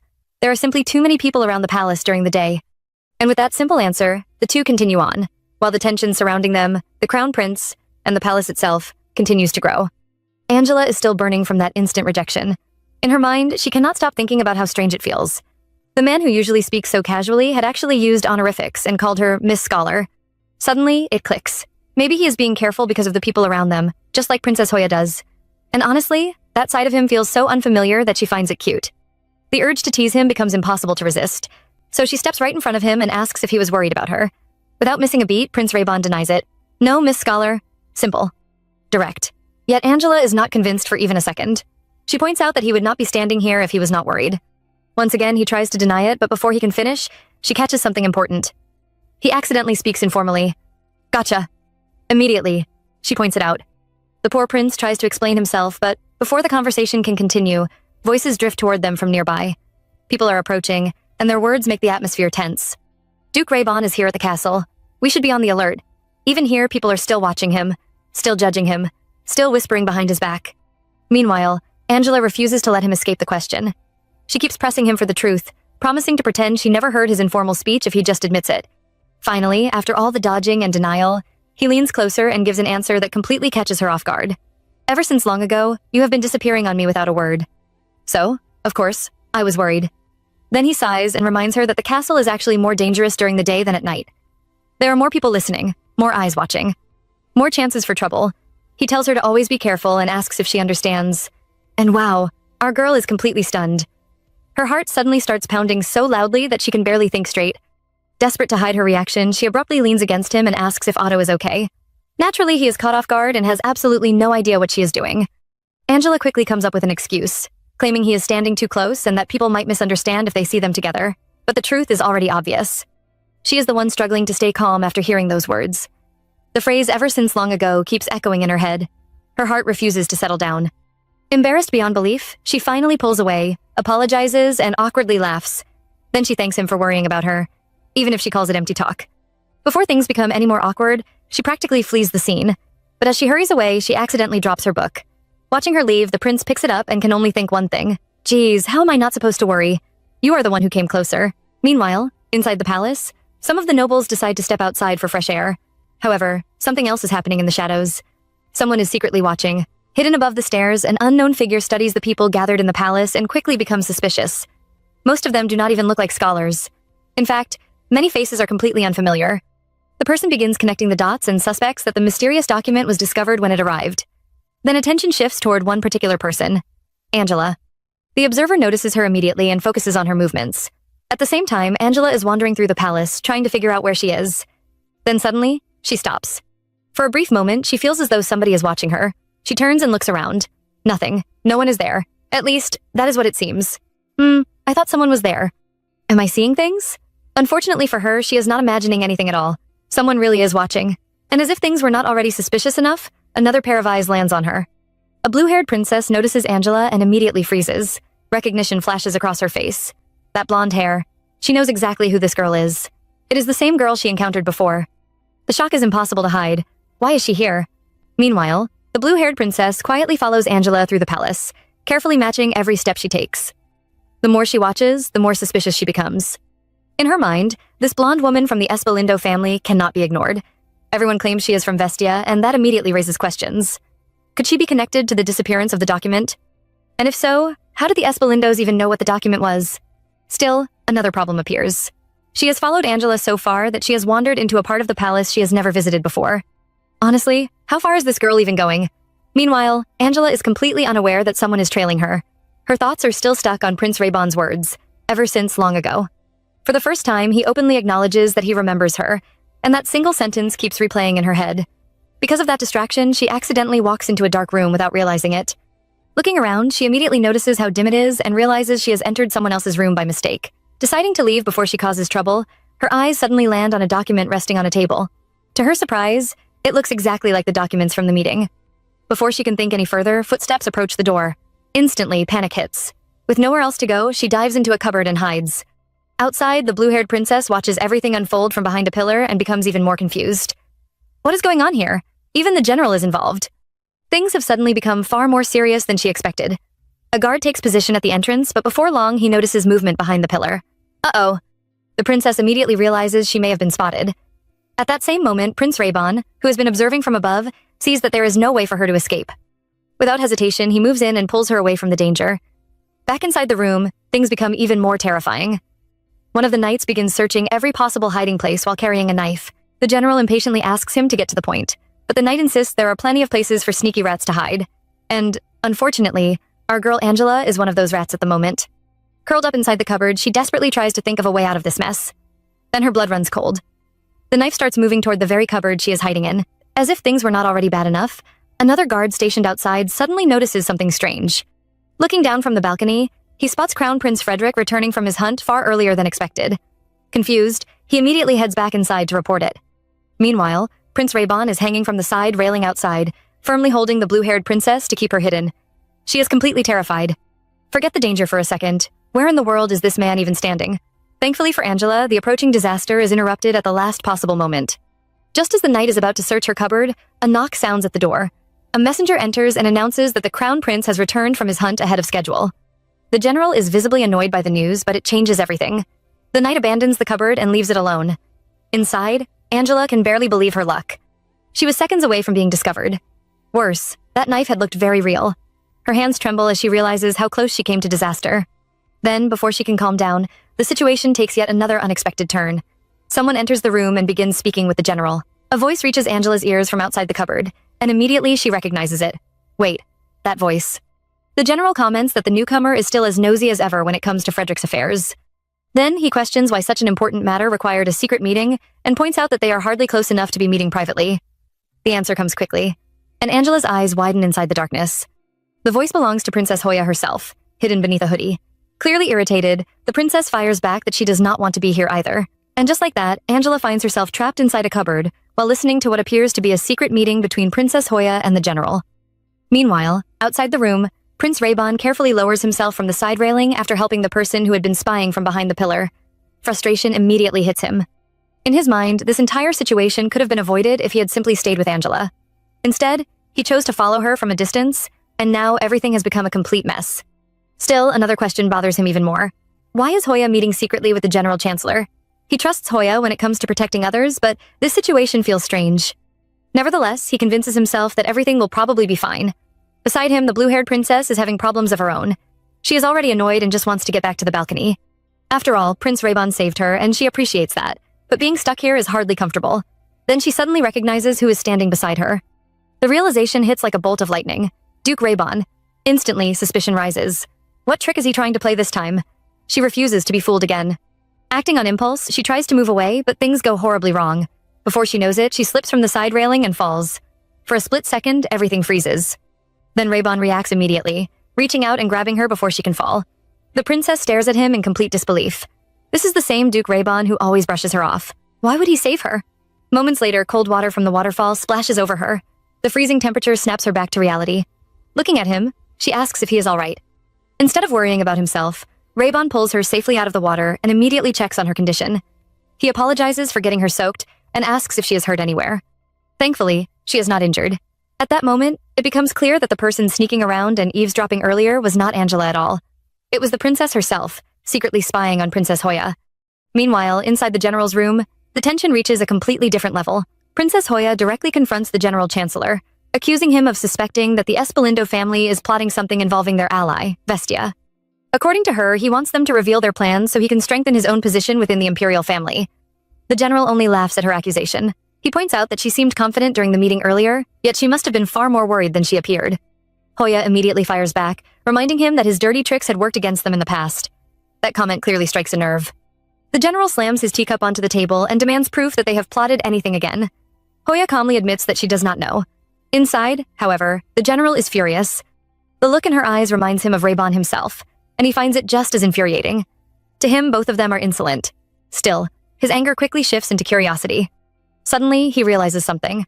Hoya is not simply confronting him. She is negotiating. Amused, he admits he never expected her to approach him like this. Hidden inside the cupboard, poor Angela is having the worst day imaginable.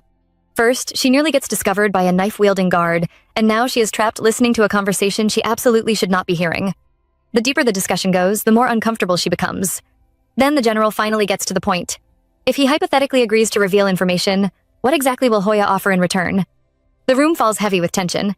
Angela holds her breath inside the cupboard. Then comes the answer that shakes her to her core. The general addresses her as Princess Hoya Raybon, And suddenly Angela realizes a truth she never expected. Before she can even process it, Hoya calmly makes her offer. At the next battle, she will give him Raybon's head. And just like that, the entire conversation transforms from suspicious to absolutely shocking. Hidden in the darkness, Angela is left stunned beyond words as the weight of those chilling words crashes down on her.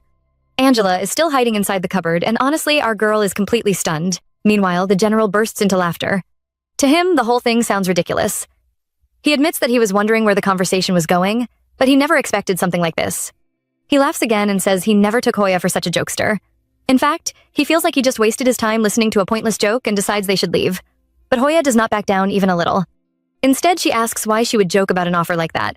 She thought the general, of all people, would understand. For the sake of their family, the lives of their siblings mean nothing. Rayburn included. According to her, they have had plenty of disputes over the years. Rayburn left the main estate and built his own domain. Recently, he has even been ignoring her letters so badly that she had to get his guards involved. However, before she can continue, the general cuts her off. He has heard enough. From his point of view, Rayburn's current position is not even a threat. He could not care less what anyone plans to use him for. Besides, if the pillar of the Espalindo family suddenly disappears, who would suffer the most? Their father. In the end, it would be the Espalindos who pay the price. But then, the entire conversation takes an even darker turn. Hoya suddenly cuts her hair and interrupts him. She declares that Princess Hoya Espalindo is officially dead. She will kill Rayburn and take his place. And as if that was not shocking enough, she points out that the general was never wary of Rayburn simply because of his position. The general can barely hide his surprise. Is she seriously saying she will become him? Then what happens to the princess, the other pillar of the family? Without hesitation, Hoya slams her knife into the cupboard behind her. Inside that very cupboard, Angela nearly loses her soul. Hoya coldly declares that the princess is nothing more than the prince's shadow. She does not need to exist. According to her, everyone already knew that. Even her own mother treated her like an obstacle. Her mother constantly blamed her for holding Rayburn back, blamed her for the rumors surrounding the twins, blamed her simply because she existed beside him. The bitter irony is that she was actually born first. Yet in her eyes, the princess never needed to exist at all. At that moment, even the general realizes she is completely serious. He already knew Hoya was not someone who joked around, but this is something else entirely. Looking back at the banquet where the twins openly clashed, he begins wondering if the Espalindo family he thought he knew ever truly existed. Then, suddenly, a knock interrupts everything. Someone announces that the bishop has arrived at the castle. The break is over. The general pours himself tea and admits that while he does not trust the words of an Espalindo, he is fascinated by Hoya's behavior. Because of that, he decides to extend the period for decoding the documents. He wants to continue this discussion during her longer stay at the castle. Lifting his teacup, he cannot help thinking that the twins really do share the same unreadable face. Funny bastards. He wants to see what they are planning. Before leaving, he offers her tea, but she refuses, withdraws her sword, and says she has plenty to do as well. They agree to meet again later and leave the room. Meanwhile, Angela remains hidden in the cupboard, trembling. She cannot believe any of what she has just heard. Outside, things become awkward in an entirely different way. Princess Hoya and Duke Rayburn finally meet again after the banquet. Hoya apologizes for the misunderstanding back then, while Rayburn apologizes for suddenly grabbing her earlier when he rescued her. She starts apologizing for her own actions at the banquet too, but then notices something important. The author's notebook is completely soaked. Everything is drenched.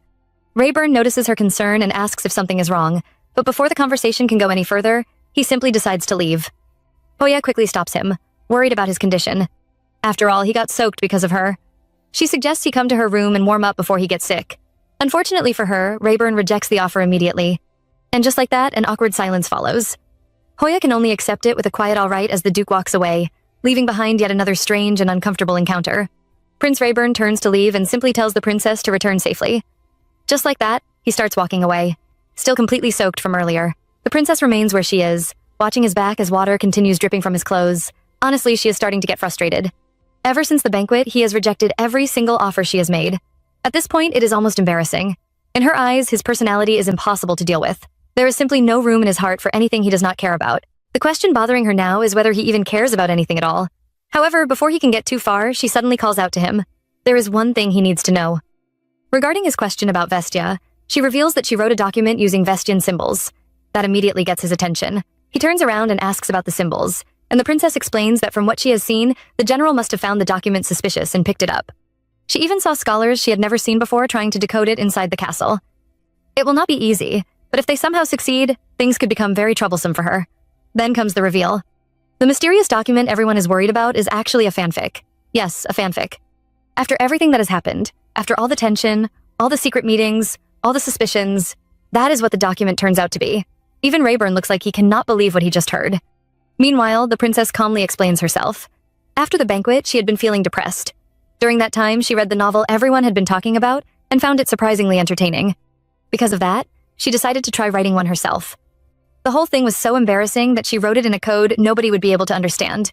Hearing that, Rayburn immediately thinks of one person: author. Meanwhile, the princess quickly reassures him that the story is not about him. He does not need to worry. She certainly did not write anything shameless like the novel she read. At that point, Rayburn can only press a hand against his face. What else is there to say? He thanks her for letting him know and prepares to leave again. But before he can go, she admits something else. She has not told anyone about this, not a single person. The only reason she is telling him is because he is her type. On top of that, she has nobody she can talk to about these things in Ludext. She knows he may not understand because he is from Ludext, and she does not want to force him. Still, if he needs new clothes, he can follow her. If that makes him uncomfortable, she can simply send an attendant with fresh clothes instead. Then she walks away. Rayburn remains standing there, silently watching her leave. As she climbs the stairs, she looks back one last time. Seriously, there is no room in that man's heart at all. He is so cold-hearted, and somehow that is exactly what she likes about him, which only makes her even more annoyed. Meanwhile, another problem is already forming in her mind. What in the world is she supposed to do about that document? Elsewhere, Angela finally emerges from the corridor, and honestly, our girl is completely overwhelmed. Everything she overheard earlier is still spinning around inside her head. Why did Princess Hoya say such terrifying things? Was she serious? Was it a lie? Should she tell Prince Rayburn? The more she thinks about it, the more confused she becomes. Then suddenly, before she can sort out her thoughts, she bumps directly into someone.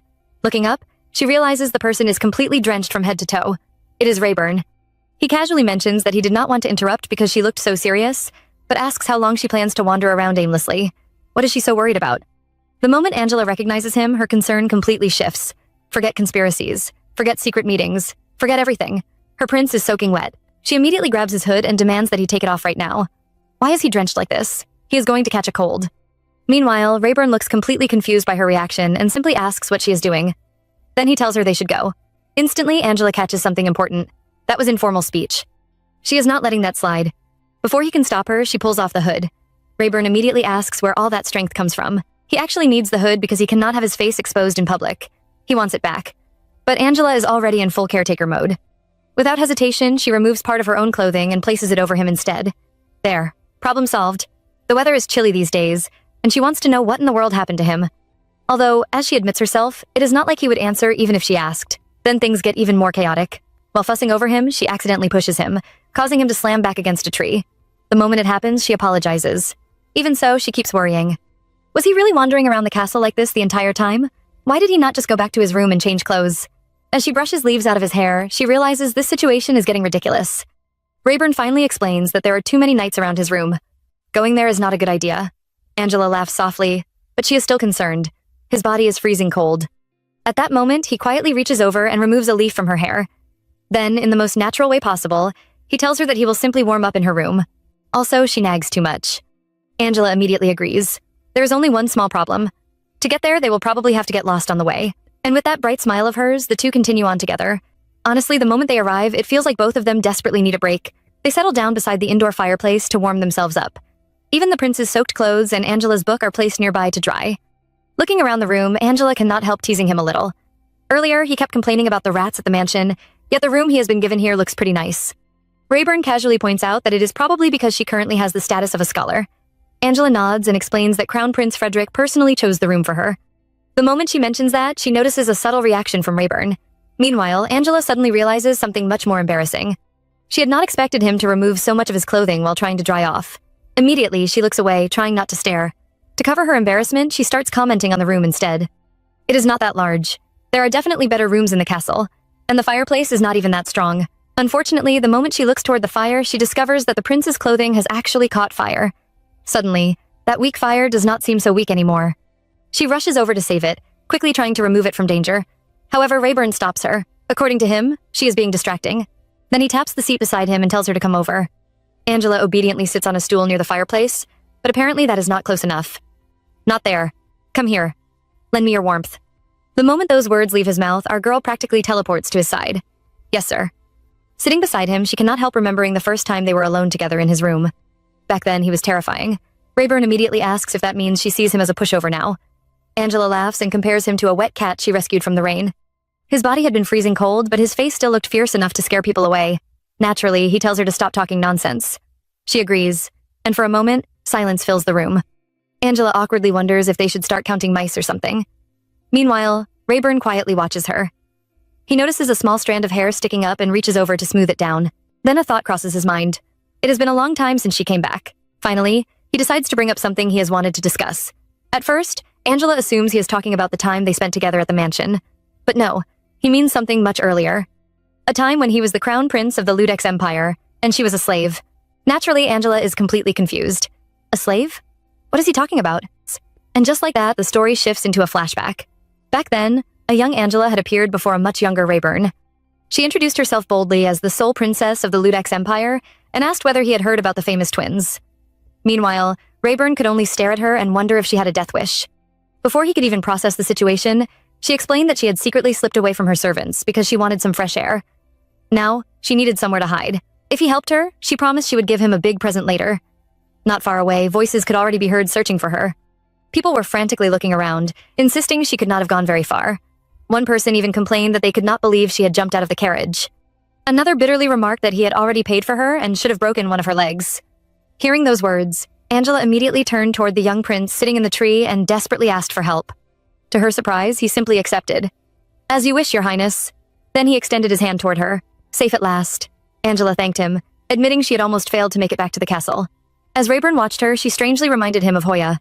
Meanwhile, Angela was having completely different thoughts. Wow, he is really handsome.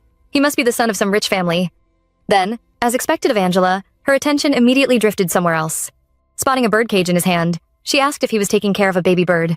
Rayburn explained that he had only brought it outside for some fresh air. In his mind, however, he was already finding her unbelievably annoying. Unfortunately for him, that was only the beginning. Angela decided that if the bird was outside for fresh air, then it should be allowed out of the cage too. Before Rayburn could stop her, she opened the cage. He immediately tried to protest, warning her not to do it, but Angela did not even hesitate. She carefully picked up the baby bird and cheerfully pointed out that it must have felt stuffy being trapped inside the cage.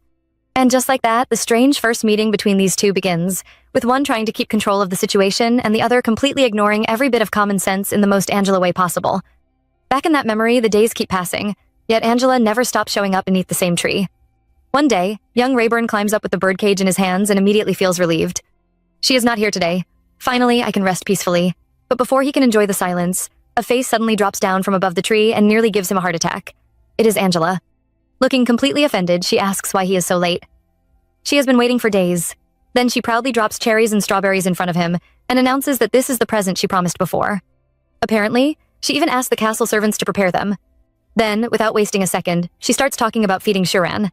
Meanwhile, Rayburn can tell at a glance that those fruits were obviously picked from a nearby tree. Still, Angela keeps chatting away, asking what he did today and treating him like they have been friends forever. At that point, the poor boy is already regretting helping her. Unfortunately for him, this becomes a daily event. Again and again. Every time he visits the tree with the birdcage, there she is, talking about Shuran, telling him he should set the bird free, asking endless questions. Even when it rains, she somehow appears carrying fruit like nothing is wrong. Rayburn cannot understand her at all.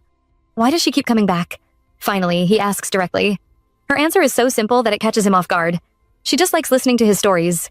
That is it. To her, spending time with him is enough. Meanwhile, Angela keeps running up to him every day to ask how things are going. One day, he admits he fought with Hoya. Immediately, she asks if Hoya is his cat. At that point, he is too tired to argue and simply agrees. Sure, Hoya is a cat. Why not?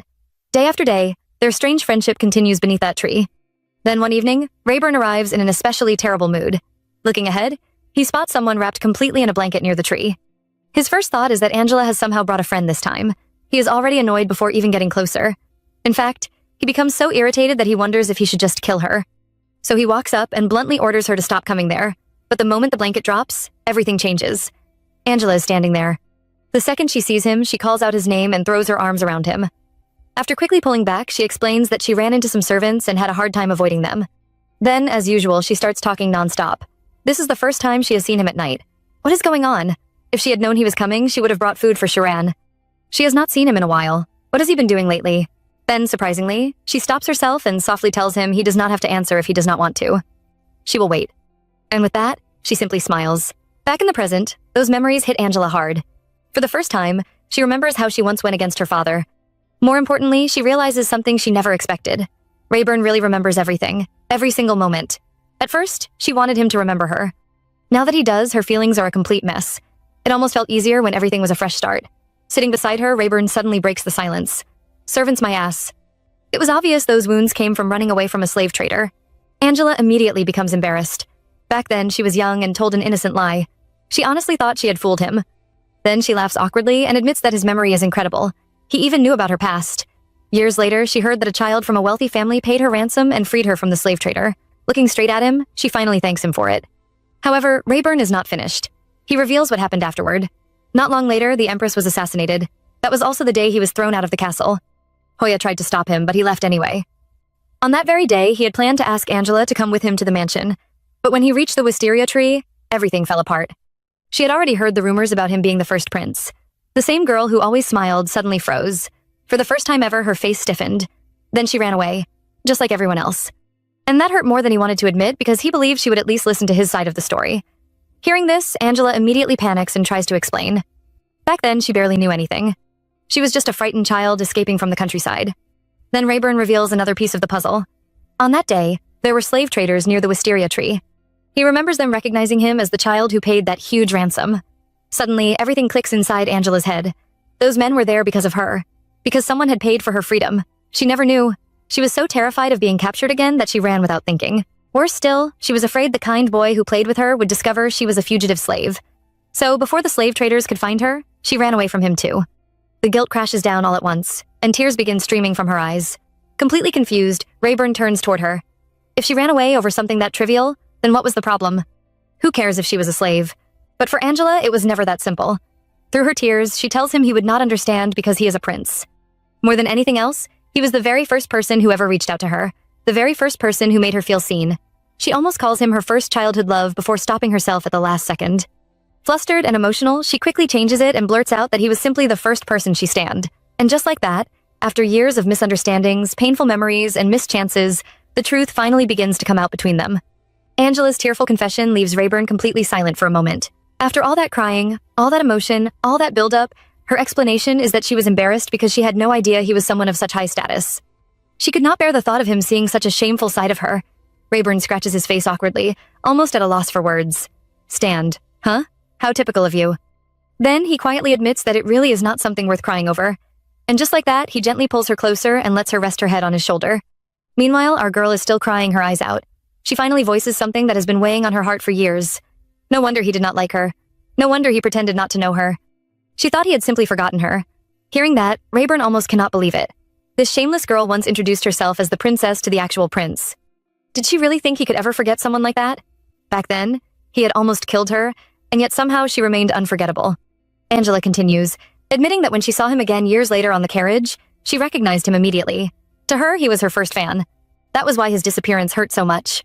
She had been young too. From her point of view, he vanished without a word, and then later returned to the mansion acting the way he did. Rayburn gently rubs her hair and finally puts the whole misunderstanding to rest. Now that everything is out in the open, it does not seem like such a huge problem anymore. He thanks her for listening after all this time and even jokes that thanks to her, his body is completely warm now. Yet Angela keeps apologizing through her tears. At that point, he cannot help but ask why she is still crying when he already said everything is fine. Eventually, the conversation shifts, and she asks about Sharon. From there, the two keep talking and talking until exhaustion finally catches up with Angela. Before she knows it, she falls asleep right there on the couch. The room becomes quiet. Rayburn stands and looks down at her, sleeping peacefully. For a moment, he simply watches. Then her earlier words echo in his head.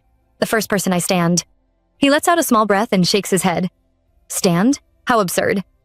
Yet as he brushes a strand of hair away from her face, another thought slips out. She really got his hopes up for nothing. The next morning, Angela wakes up with a swollen face from all the crying. Completely confused, she looks around the room. When did she even fall asleep? They had been talking, and then everything became a blur. The prince is gone. His clothes are gone too. For a brief second, she wonders if the entire thing was a dream. Then panic hits her. Did she seriously fall asleep in the middle of all that? Who knows what could have happened afterward? Turning around, she spots someone standing by the window and immediately calls out to Rayburn. But the figure turns, and her heart nearly jumps out of her chest. It is not Rayburn. It is Princess Hoya. And from the very first words out of Hoya's mouth, the atmosphere becomes ice cold. As expected, you are with Rayburn. Angela freezes instantly. Before she can recover, Hoya calmly invites her to come along. Then comes the line that makes her stomach drop. Or, should I say, author? Suddenly, every alarm bell in Angela's head starts ringing. Nervously swallowing, she follows behind the princess. What makes it even scarier is that this is the first time Hoya has spoken to her so casually. Somehow that feels far more threatening. Soon they arrive at a secluded location. Angela immediately thinks this place feels terrifying. Standing at the balcony, Hoya announces that they have arrived and pours a drink, inviting her to share it. Angela is trembling inside. Drinking in a place like this? Worse still, Hoya already seems to have had a few drinks herself. The smell of alcohol lingers around her. Then the princess begins speaking about the past. When they were young, she and Rayburn often came to this very spot. Every time he visited the castle, he searched for her first. Now he does not even bother visiting anymore. It must have truly bothered him that she interfered with one of his people, especially since she was the one who originally brought Angela to the mansion. Still, she admits feeling relieved after seeing Angela today. Despite everything happening around her, she has adapted surprisingly well. At that moment, Rayburn's words from the previous night suddenly replay in Angela's mind. He had said he might cause trouble if he stayed, so he would leave things to Hoya because he trusted her. Lost in those thoughts, she almost misses what comes next. Hoya casually mentions stopping by the general's room earlier. There, she happened to notice a floral outfit, almost as if someone had been eavesdropping on a secret conversation. Angela immediately flinches. Desperate to escape the topic, she forces a smile and compliments the general's sense of fashion. Then she quickly asks if Hoya cut her hair. Nice try. Hoya's gaze hardens instantly. Do not change the subject. The temperature in the room seems to drop. Then comes the terrifying truth. She could have killed Angela right there and then. The only reason she did not was because she still had a use for her. And just like that, Angela realizes there is no point pretending anymore. She was caught. Looking up at the princess, she apologizes honestly. It was never her intention to eavesdrop. Unfortunately for our girl, that explanation may not be enough to get her out of this situation. Princess Hoya calmly pours herself another drink and finally begins explaining the truth behind some of the things Angela overheard. Just as she heard, there really were times when members of the family tried to assassinate her. To them, Rayburn's twin sister was nothing more than an obstacle standing in the family's way. Even now, the thought clearly irritates her. Those arrogant fools believed she would only hold the family back. But Hoya has no intention of remaining in that position forever. If she can restore the family's former glory, nobody will ever dare speak of her that way again. Taking a sip from her cup, she suddenly shifts her attention toward the view beyond the balcony. Angela instinctively follows her gaze. The princess points toward the village near the castle walls and begins talking about it with surprising familiarity. Apparently, mice often show up there, and the screams they cause are oddly amusing to her. Then she points toward the marketplace, explaining that a small festival takes place there every 2 weeks. For 2 entire days, the place becomes loud and full of life. Long ago, she, Rayburn, and Frederick secretly snuck out to attend it, throwing the castle into complete chaos when everyone realized they were gone. The memory almost sounds nostalgic. Then her attention moves to a small cathedral in the distance. Every morning before dawn, its bell rings across the city. Rayburn hated hearing it because it meant the night was ending and a new day was beginning. Hoya, however, loved it. She loved hearing that bell before watching the sunrise. And if she succeeds in raising her family back to the top, she believes they will once again be able to greet the mornings of Ludex with pride. Yet while Hoya is looking out over the city, Angela is barely paying attention to the scenery at all. Instead, she keeps watching the princess herself. There is something about the way Hoya speaks that catches her attention. Eventually, Hoya notices. Their eyes meet for a brief moment before Angela quickly looks away. Inside, Hoya immediately feels embarrassed. She realizes she has been rambling far more than she intended. Before the moment can linger, she suddenly grabs Angela's ponytail, lifts it slightly, studies her face with a stern expression, then lets it fall back against her shoulder. The atmosphere instantly changes again. Just moments ago, the conversation felt almost peaceful. Now the warning finally arrives. Hoya assures Angela that her safety will be protected because she was the one who brought her into this situation. Naturally, Angela thanks her. However, that kindness comes with conditions. Raising her sword, the princess makes her position perfectly clear. Angela must never speak about the conversation she overheard. She must not do anything foolish. All she needs to do is continue writing for Prince Rayburn like she always has. More importantly, she must improve the image of Princess Belindo. Hoya did not save her so she could wander around causing problems. Instead, she wants Angela to keep observing people, gathering information, and turning those observations into her writing. And from this point forward, Hoya will be watching her closely. Every word carries weight, and by the end of it, Angela can barely bring herself to ask the questions filling her mind. There is one question in particular she desperately wants to ask, but the words simply refuse to come out. So instead, she quietly nods. The conversation ends there. Later, as Angela sits alone, the cathedral bell rings through the darkness. The sound immediately draws her attention. Opening her eyes, she realizes something strange. Hoya never mentioned what happened in that room either. Outside, the sky is still dark. It has been an incredibly long day. The bell rings once more, spreading across the castle grounds. At the same moment, Frederick hears it while sitting alone at his table. Elsewhere, Rayburn hears the same bell while riding on horseback toward an unknown destination. Eventually, night gives way to morning and the castle comes alive again. Knights train under the daylight, steel clashing against steel. During one sparring session, a knight takes a hard hit. Miss Bourbon immediately asks if he is all right. The confused knight can only respond with a hesitant sorry. Clearly annoyed, Bourbon snaps back, asking if he is all right, dumbass. The knight quickly confirms that he is fine. That is all she needs to hear. Without even looking at him, she orders him to get off his ass and return to training. He immediately obeys and rushes back. Watching the training continue, Bourbon thinks to herself that perhaps she can finally say the words she has been unable to say to Sir Frederick all this time. However, before she can dwell on that thought for long, something catches her eye. In the distance, Angela is receiving a box from Sir Mano. Instantly, Bourbon's attention shifts. A mischievous smile appears on her face as she looks toward the unsuspecting scholar. Well, look who we have here. And just like that, she begins wondering exactly what kind of fun this new situation might bring. Angela is overjoyed the moment she receives the box. The smile on her face practically lights up the entire place. Seeing Sir Mano again makes her happy, but before the poor man can even respond, she is already digging through the box. After wearing the same clothes for days, this is clearly the moment she has been waiting for. One after another, she pulls out the dresses and admires them excitedly. Only then does Sir Mano realize she is talking about the clothes and not him. Looking away awkwardly, he mutters that clothes are important. Realizing how that sounded, Angela quickly turns back and assures him that she is glad to see him too. Thankfully, that saves the situation. Sir Mano then explains that Princess Hoya will be busy, so he has been ordered by Duke Rayburn to guard her during her stay. Angela immediately tries to brush it off, insisting there is no danger. Unfortunately, the universe seems determined to prove her wrong. Before she can finish speaking, Sir Mano suddenly pushes her head down and steps in front of her. Without even drawing his sword, he blocks an incoming attack. And who else could it be other than Bourbon? At this point, our girl is probably safer wandering around alone. Sir Mano stares at Bourbon in disbelief and demands to know why she keeps acting like this. Meanwhile, Bourbon looks completely unbothered. Apparently, she was only planning to trim the scholar's hair. Since they are already at the training grounds, she suggests they warm up with a sparring match instead. It has been a while since they last crossed blades. Angela can only look at her like she has completely lost her mind. Sir Mano has a much simpler response. Go away. But Bourbon is already gripping her sword and clearly has no intention of leaving. As if things are not chaotic enough already, the surrounding knights instantly become excited. Some start cheering while others clap and chant for a spar. One even asks Angela whether her auntie is feeling better. The entire training ground turns into a spectacle. Bourbon complains that everyone is being too quiet, but before anything else can happen, another voice suddenly joins the conversation. Talk about perfect timing.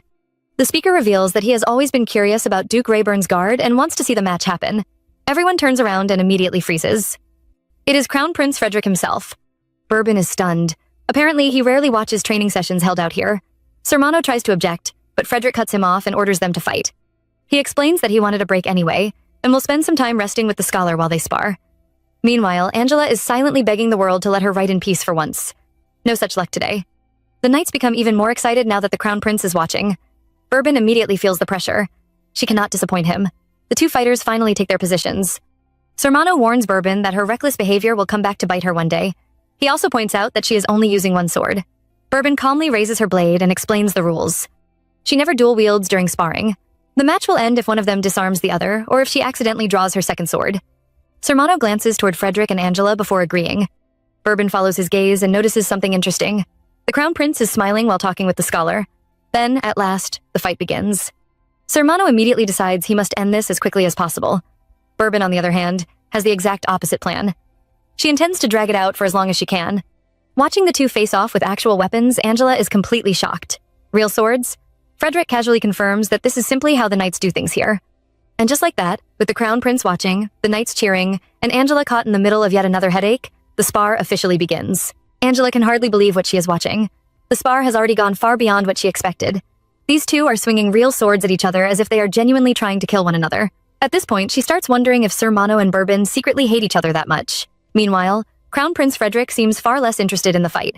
He calmly reminds her that Duke Rayburn was present the other day, which was why he let certain things slide, but now her attention should be on him. Uh-oh.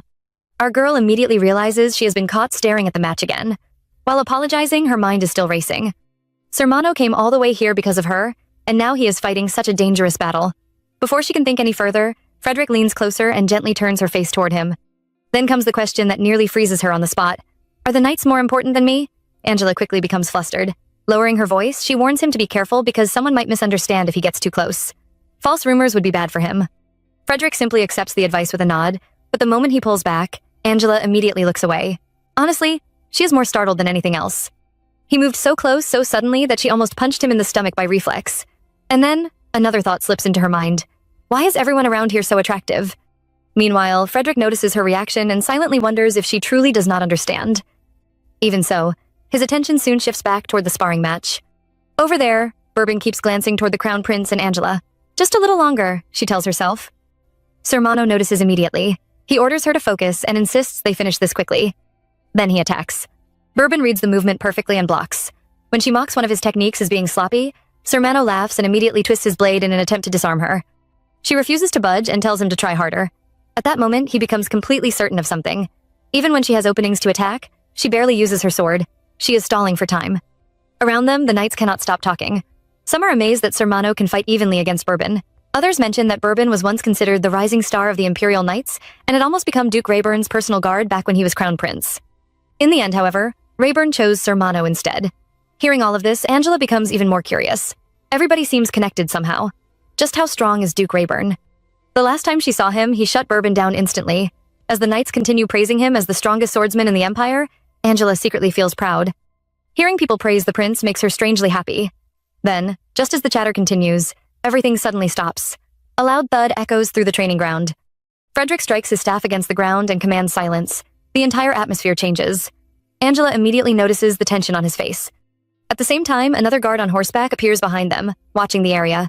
But over in the arena, Bourbon is still focused on one thing: a little more time. Yet now she begins to worry. Did she drag this out for too long? Is the Crown Prince disappointed? That brief hesitation is all Sermano needs. He charges forward while shouting at her to pay attention. Bourbon blocks the attack and realizes it is another lunge. Then, in a split second, something unexpected happens. Sermano's sword leaves his hand. Instantly, Bourbon reacts and places her own sword into his hand while calling him a bastard. But Sermano moves faster than she expected. Angela cries out his name as everyone watches in shock. A heartbeat later, his sword falls, and Bourbon finds herself holding two swords. The crowd freezes. Has the match ended? Bourbon is horrified. This is the first time she has ever dual-wielded during a spar. The surrounding knights explode with excitement, praising her and shouting that she is incredible. Meanwhile, she is trembling because she knows the truth. If she had not drawn her second sword, her neck would have been sliced open. Sermano forced her into it on purpose. The arena erupts with cheers while people chant her name. Sermano can only shake his head and wonder what she gains from all of this. For goodness sake, he tells her, act with some discretion. Bourbon's response is simple. Shut the hell up. Meanwhile, Angela is completely amazed. She rushes over and applauds both of them, declaring it the best sparring match she has ever seen. Their swordsmanship made each other shine. As expected, the Knights of Ludext are on another level. Frederick smiles warmly and agrees, saying both fighters were impressive. Sermano can only think to himself that this must be Angela's first time ever watching a sparring match. Still, she happily checks whether he is all right after the battle. Nearby, Bourbon glances toward Frederick once more and notices that he is smiling again. Later, the scene shifts to the marketplace, where people are discussing how a strange novel has completely changed the atmosphere of the city. Whenever something happens now, crowds gather everywhere. Others simply laugh and admit that it is nice seeing everyone so lively. Then a woman hands over a fresh stack of books for the day. Among them sits one particular title that immediately stands out: The Prince and the Rose, Part 2.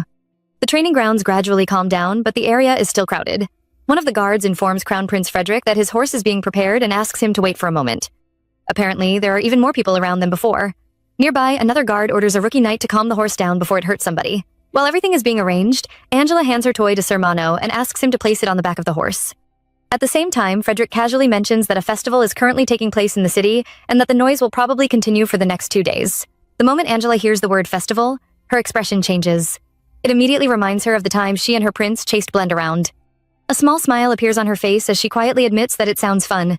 Frederick notices right away. Why not take a look around? After all, there are plenty of enjoyable things here too.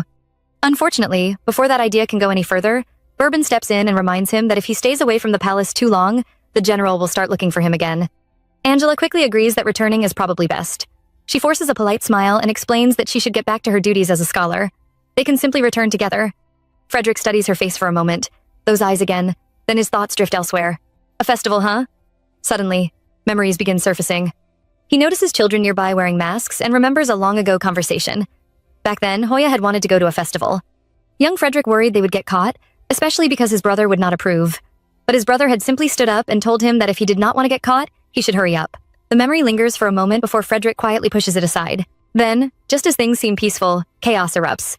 While the knights are still handling the horse, several children run toward it. Startled by the commotion, the animal becomes agitated.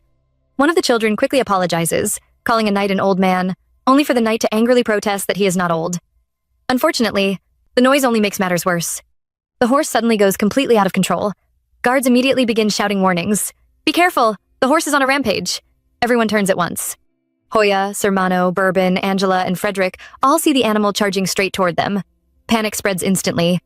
Some of the guards hesitate, worried about touching the crown prince without permission. Surely his personal guard will step in, right? Before anyone can react further, Bourbon launches herself forward. In one swift move, she brings the horse down. However, the impact sends Frederick and Angela crashing to the ground together. The entire area freezes in shock before people rush toward them. Frederick's first concern is not himself, but Angela. He asks what she was doing just standing there. Flustered and embarrassed, she apologizes immediately, explaining that she was in such a rush. Then she quickly asks if he is all right. Looking at her, Frederick simply smiles. Angela then turns toward Bourbon and asks whether the knight is all right as well. But Bourbon's expression is completely different. Serious, cold, focused. She immediately demands to know how Angela dared to lay hands on him. Angela barely manages a response before Bourbon's attention shifts back to Frederick, asking if he is hurt. And then, completely unexpectedly, Frederick laughs. Before anyone can stop him, he grabs Angela's hand and announces that they are going to the festival together.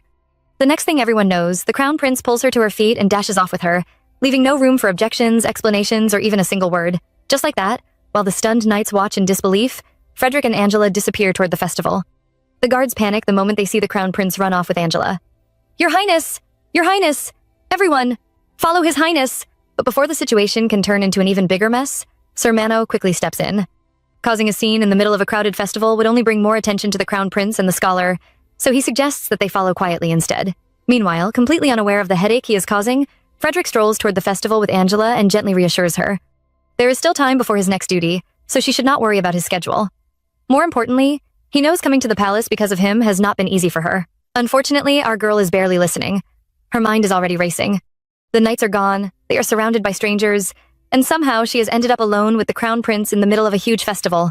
The pressure is crushing her. Then suddenly, she notices a large figure ahead and immediately panics, only to realize it is nothing more than a toy horse. Frederick cannot help laughing. There is no need to be so tense. If anything happens, she can simply protect him like she did earlier. That only makes her feel even more responsible. Me? Leave it to me, she blurts out, despite looking anything but confident. Just then, a couple nearby stare at them suspiciously. Isn't that the crown prince? No way. Why would he be here? Thinking quickly, Angela grabs a mask and puts it on Frederick's face before anyone can get a better look. She takes one for herself as well, awkwardly claiming it is only because it is a festival. The people watching immediately dismiss the idea. Why would the crown prince wear a mask? No way that is him. Frederick adjusts the mask and thanks her for protecting him.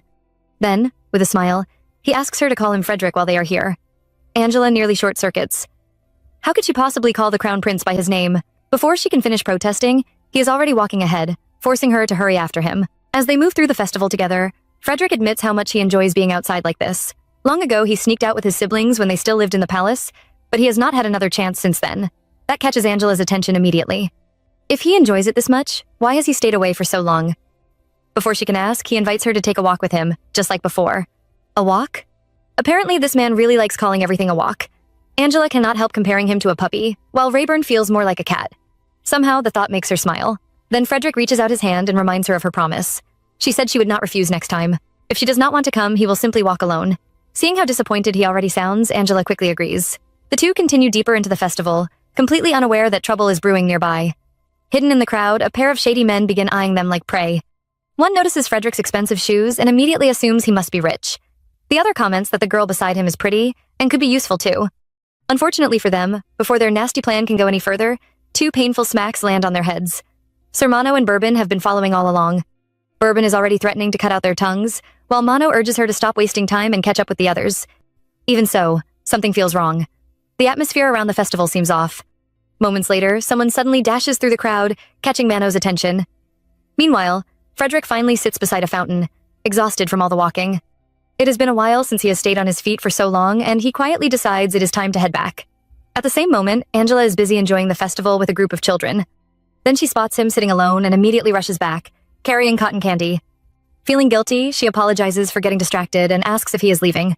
Frederick accepts the sweet treat and reflects on the day. After his siblings left the palace, there was no one he wanted to come outside with anymore. Then, in a surprisingly honest moment, he looks at her and asks her to stay at the palace for a long time. He does not want her to leave like his siblings did. The words hit differently. But before Angela can properly respond, she catches whispers behind her. The same suspicious voices from earlier are back. She tries to focus on what they are saying, but Frederick calls for her attention. She immediately turns back toward him and answers, yes. At that moment, Frederick finally notices something. Angela keeps looking away, distracted by something else entirely. So instead of pressing the matter, he removes his mask and simply tells her to go take care of whatever is bothering her. He will see her back at the castle. Angela bows, and soon the crown prince leaves with Bourbon bringing his horse over. Meanwhile, our girl is left standing there with cotton candy in hand, completely lost in thought. Wait, what exactly did he just say? Did she even answer him properly? But another problem quickly takes over her mind. For a while now, she has been hearing people mention The Prince and the Rose. Not her novel, but something else. A second version. A fake one. She heard the title several times already, so there is no way she imagined it. Who could have written it? Why was she wasting time at the festival when someone was using her work for something suspicious? As she hurries through the crowded street, she wonders if Sermano has heard about it too. Surely it cannot be hers. But what about Rayburn? Then suddenly she bumps into someone and quickly apologizes before overhearing another conversation. Someone complains that The Rose Part 2 is already sold out. Another person starts talking about how the prince in the story is portrayed as a complete scoundrel who treats the nobles like fools. Apparently, the author is making a fortune from it. Even worse, some people begin wondering if real nobles are actually like that. Angela freezes. How in the world did a book like that get published right in the center of the Empire's capital? The whole cheerful festival street suddenly feels very different. If people keep talking badly about Rayburn because of this book, things could become a disaster. Then, before she can think any further, someone taps her from behind. Startled, she loses her balance and falls straight into someone's arms. A familiar voice quickly tells her to be quiet because it is him. She looks up and immediately sees Rayburn. My prince! Without thinking, she throws her arms around him. Poor Rayburn has absolutely no idea what is happening. One second she is panicking, the next she is hugging him. Completely speechless, he ends up hugging her back. Then, just as suddenly, she pulls away, apologizes, and starts asking why he is there. She even blurts out that he looks cute wearing a mask. Rayburn immediately tells her to keep it down, but Angela is already focused on the emergency at hand. There is an urgent problem, and they need somewhere private to talk. She starts walking, leaving Rayburn standing there awkwardly with his arms still half raised from the hug. Honestly, this man cannot catch a break. Once they reach a quieter place, she assumes he must have had business nearby because she had briefly hoped he came because he was worried about her. She also notices how tired he looks. Rayburn brushes that aside and gets straight to the point. The entire town is buzzing because of that novel, the fake one. According to him, it paints him as a complete disaster and could drag his family's reputation straight into the mud. When Hoya finds out, there will be an uproar. On top of that, it was published without permission. Angela immediately cuts him off. Wait a second, does he actually think she wrote it too? Why would she ever write something that destroys his reputation? The thought genuinely hurts her, but Rayburn calmly shuts down that fear. He never believed she wrote it. He knows she would never create something that defames him. If anything, she is probably the person most upset about the whole situation. He even remembers how shaken she was when she ran up and hugged him. Hearing that instantly melts the tension in her heart. So, he knew all along. Thank goodness. She had been terrified that he might misunderstand her. The whole situation had left her shaken, but now, standing here beside him, she finally feels herself calming down again. Rayburn's eyes suddenly land on the cotton candy in Angela's hand. Frederick? He asks, clearly wondering if it came from the crown prince. Angela glances down at it and quickly shakes her head. No, not really. Although, they do kind of look similar. Somehow that answer does not help at all. Rayburn immediately asks why he keeps seeing her around Frederick so often. Getting too comfortable around him could be dangerous. Angela tries to explain that he is from the Schwandel family, but Rayburn corrects her right away. He is the crown prince. Before the conversation can go any further, he decides they can discuss it later. Then suddenly, as if this day was not chaotic enough already, someone literally drops down from above and lands right beside them. Angela instantly recognizes the newcomer. Blen! Long time no see! Not long after, Sermano arrives as well. Apparently, the moment he spotted the paparazzi, he knew Rayburn had to be somewhere nearby. He apologizes for taking so long to catch up, explaining that the Duke moved too fast for him to track. Then he turns to Angela and apologizes for abandoning his post. Losing her once before still bothers him. Angela quickly blames herself instead, but there are more urgent matters to discuss. Mano reveals that Angela's novel is all over the streets. Rayburn immediately clarifies that those books are fake. Suddenly, everything makes sense. No wonder something felt off. The fake books need to be dealt with as soon as possible. Meanwhile, Blen is still lying there on the ground and quietly asks how everyone is doing. Angela immediately whispers the most important question on her mind. Does he have drawings of the prince's abs? Blen's answer comes instantly. Let him go first, and they are hers. Our girl does not even hesitate. She immediately starts trying to free him. Then Blen suddenly remembers something and calls her out for using his drawings in her book without permission, specifically in Rose 2. Angela freezes. Wait, he knew she was the author this whole time? Of course he did. Blen proudly declares that his boss is the only one for him before warning her not to change the subject. Meanwhile, Sermano calmly offers to take care of the troublesome paparazzi for good. Then Blen has a realization. Wait a minute. If Volume 2 is fake, then Angela did not write it. Rayburn quietly watches everything unfold. One thing becomes very clear. Blen only talks about things that interest him. Unfortunately, now that he knows the author's identity, he has become a problem they should have dealt with long ago. The conversation somehow becomes even stranger. Angela suddenly remembers that the cover of her first novel was also one of Blen's drawings. Blen grumbles that he was furious when he discovered it and only read the book because he was angry. Then, after admitting it was actually pretty interesting and that he was thankful his drawing got used, he immediately starts yelling that he definitely was not thankful and that nobody had permission to use his work. Angela can only stare in disbelief. Wait, are these two secretly fans of each other? The answer comes so fast it practically echoes. No. Blen then complains about an unnecessary tea scene, while Angela apologizes to Rayburn and Mano because she did not know the Duke's personal knight was a man. Somehow that explanation only makes Sir Mano draw his sword again and suggest disposing of Blen once more, but Angela is not focused on any of that. Instead, she sincerely thanks him for liking her work. At first, she felt embarrassed whenever people enjoyed her writing, but now she realizes how meaningful it is. Then, with renewed determination, she proposes that they work together, find the fake author, and kick their ass. Finally, everyone is united by a common enemy. Blen immediately jumps on board and suggests stripping the imposter clean too. Better yet, he knows a place in the city center where secret dealings happen. That is where they should begin. Seeing this unexpected alliance form right before him, Rayburn decides to take charge. He orders Mano to leave the investigation to him, deal with the fake novels spreading throughout the city, and inform Hoya about everything. Mano accepts the order and leaves. Blen nearly sighs in relief. The terrifying night is finally gone. Maybe he can escape later. Unfortunately for him, that hope lasts only a few seconds. Without warning, Rayburn raises his sword and slashes. Both Angela and Blen nearly die from shock. Angela immediately screams that he almost cut off Blen's precious golden hand. Blen completely freezes in place. Then Rayburn calmly explains that Blen seems to know quite a lot about the fake novel and will be leading the way. They might need his help after all. Angela is surprised. Even with how busy he is coming too.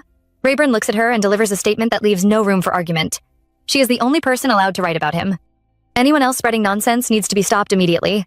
And with that, the Duke declares their mission. They will find the fake author before the morning bell rings. Before that, back at the palace, Frederick finally returns and heads straight to the general's room. Even he seems a little hesitant before opening the door. Once inside, he politely announces himself, only to notice 2 cups sitting on the table. One is empty, while the other is only half finished. That alone tells him enough. Princess Hoya has been here again. At first, he assumes he is being called because of everything that happened today, but then he realizes the general seems far more focused on his older sister than anything else. Trying to lighten the mood, he asks whether the conversation went well. Unfortunately, the response is as cold as ever. The general admits he still does not trust Hoya, then immediately shifts his attention to Frederick himself, practically sighing at the sight of him.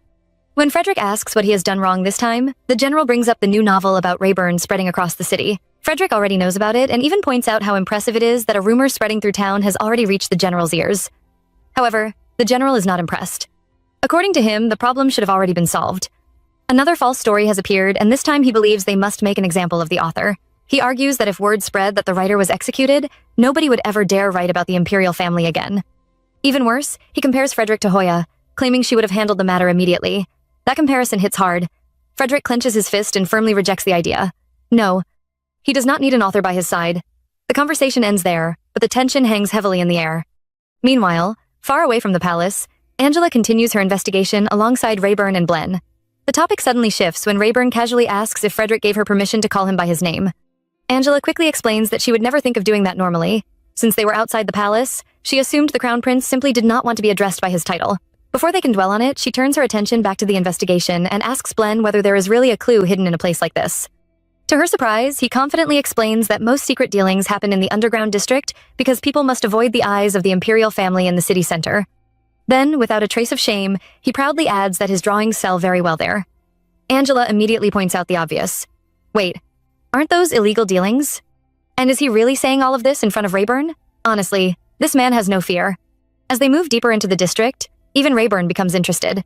He has heard stories about this place before, but seeing it in person is different. It is much larger than he imagined. He even recalls hearing that prisoners of war were once kept here. Then he suddenly notices something important. Angela is still wearing the same clothes.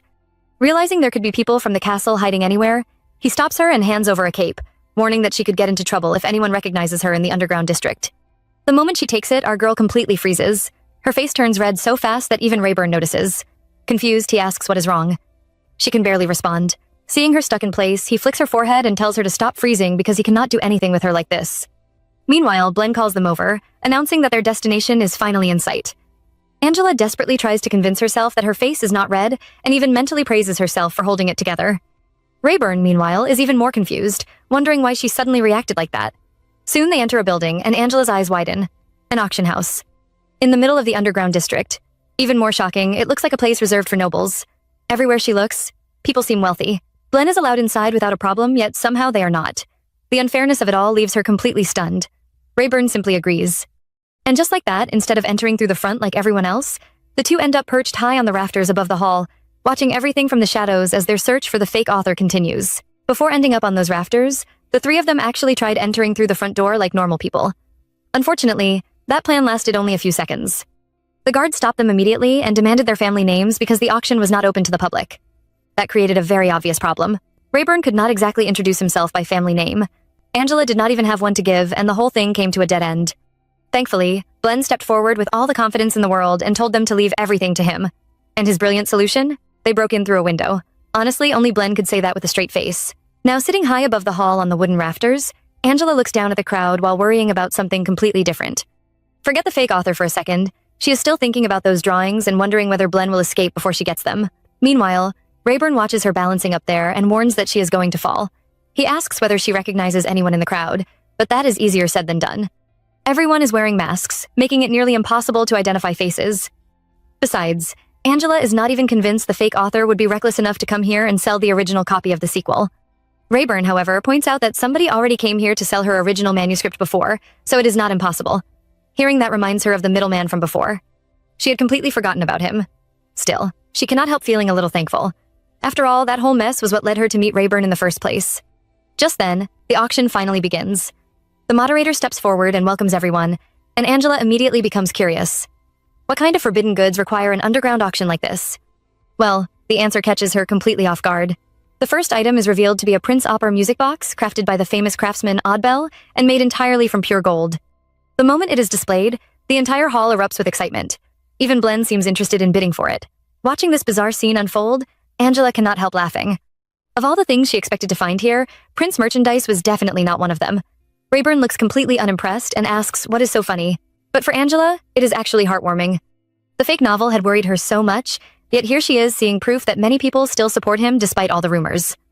Before Rayburn can respond, voices from the crowd suddenly grab her attention. People begin talking about the sequel, furious over how the fake author insulted their beloved prince. Some call the author crazy, others are even harsher. Hearing all of that, Angela quietly breathes a sigh of relief.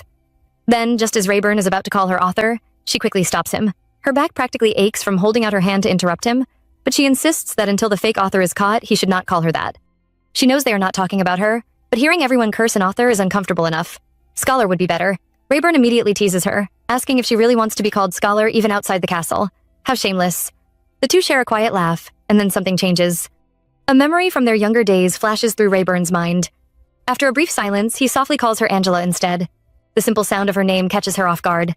It is only a name, yet somehow it feels completely different. She accepts it and replies that if he is fine with it, then that is enough for her. But Rayburn is not finished. He takes her hand, tells her not to do that, and asks her to call him by his name as well. Then he gently places her hand against his chest. And just like that, in the middle of an underground auction filled with secrets, fake novels, and hidden enemies, the atmosphere suddenly becomes far more dangerous for their hearts than anything else happening in that room. The moment Angela finally tries to call him by his name, her courage completely gives out. She blurts out Rayburn, then immediately slumps forward like she just fought a battle and lost. Rayburn looks genuinely confused. What is wrong now? Holding her head, she admits that this is far harder than she expected. Down below, the entire crowd is talking about Duke Rayburn nonstop, yet somehow saying his name directly feels impossible.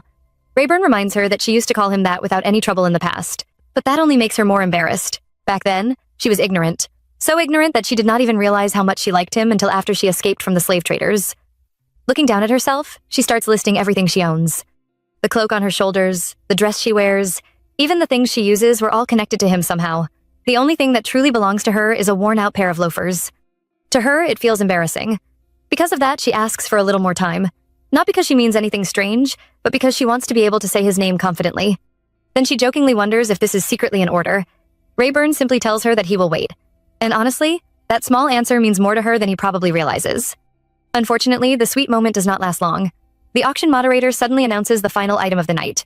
The hall instantly becomes silent. It is the original copy of The Prince and the Rose Volume 2, written by the mysterious author everyone has been talking about. Even more shocking, the winning bidder will supposedly receive the author's personal signature. Angela immediately looks down in disbelief. It is really here. While some nobles question who would even buy such a thing, the bidding starts anyway. 200, 250, 280. The numbers climb higher and higher as excitement fills the room.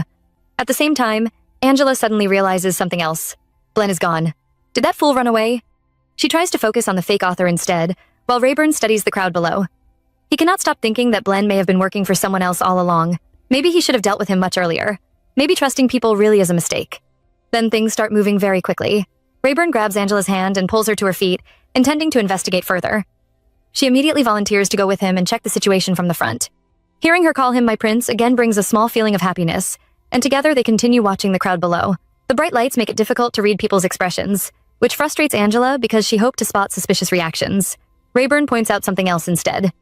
Many people want the book because they believe she wrote it. If it were truly her novel being sold, she could buy countless dresses and still have money left over. While she smiles at the thought, he focuses entirely on the crowd. Some people are eager to buy, others clearly are not interested. A few seem to be hiding behind disguises. Then he notices one person who appears to be enjoying the rising price a little too much. Whether that person is involved or not, Rayburn decides they need to move. Angela is stunned. Already? Is he psychic or something? Before she can get an answer, the bidding explodes. 300, 330. Then suddenly, someone raises the price to 1,000. The entire hall erupts in shock. Everyone turns toward bidder number 42. Nobody recognizes them. Nobody knows which family they belong to. Even Rayburn has never seen them before. Staring at the mysterious figure, he quickly realizes something is wrong.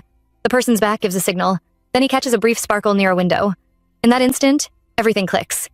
Before anyone else understands what is happening, Rayburn shoves Angela out of the way. An arrow flies through the chandelier from below, and at the same time, assassins burst through the windows. Panic explodes across the auction house as the entire hall is thrown into chaos. Just moments ago, people were fighting over a book. Now they are fighting for their lives. Chaos completely takes over the auction house. As people scream and run in every direction, Rayburn pulls Angela close to protect her. Still trying to understand what just happened, she quickly checks if he is hurt. Rayburn calmly explains that these are underground bandits. Angela is immediately horrified. Are they completely insane? What was security even doing?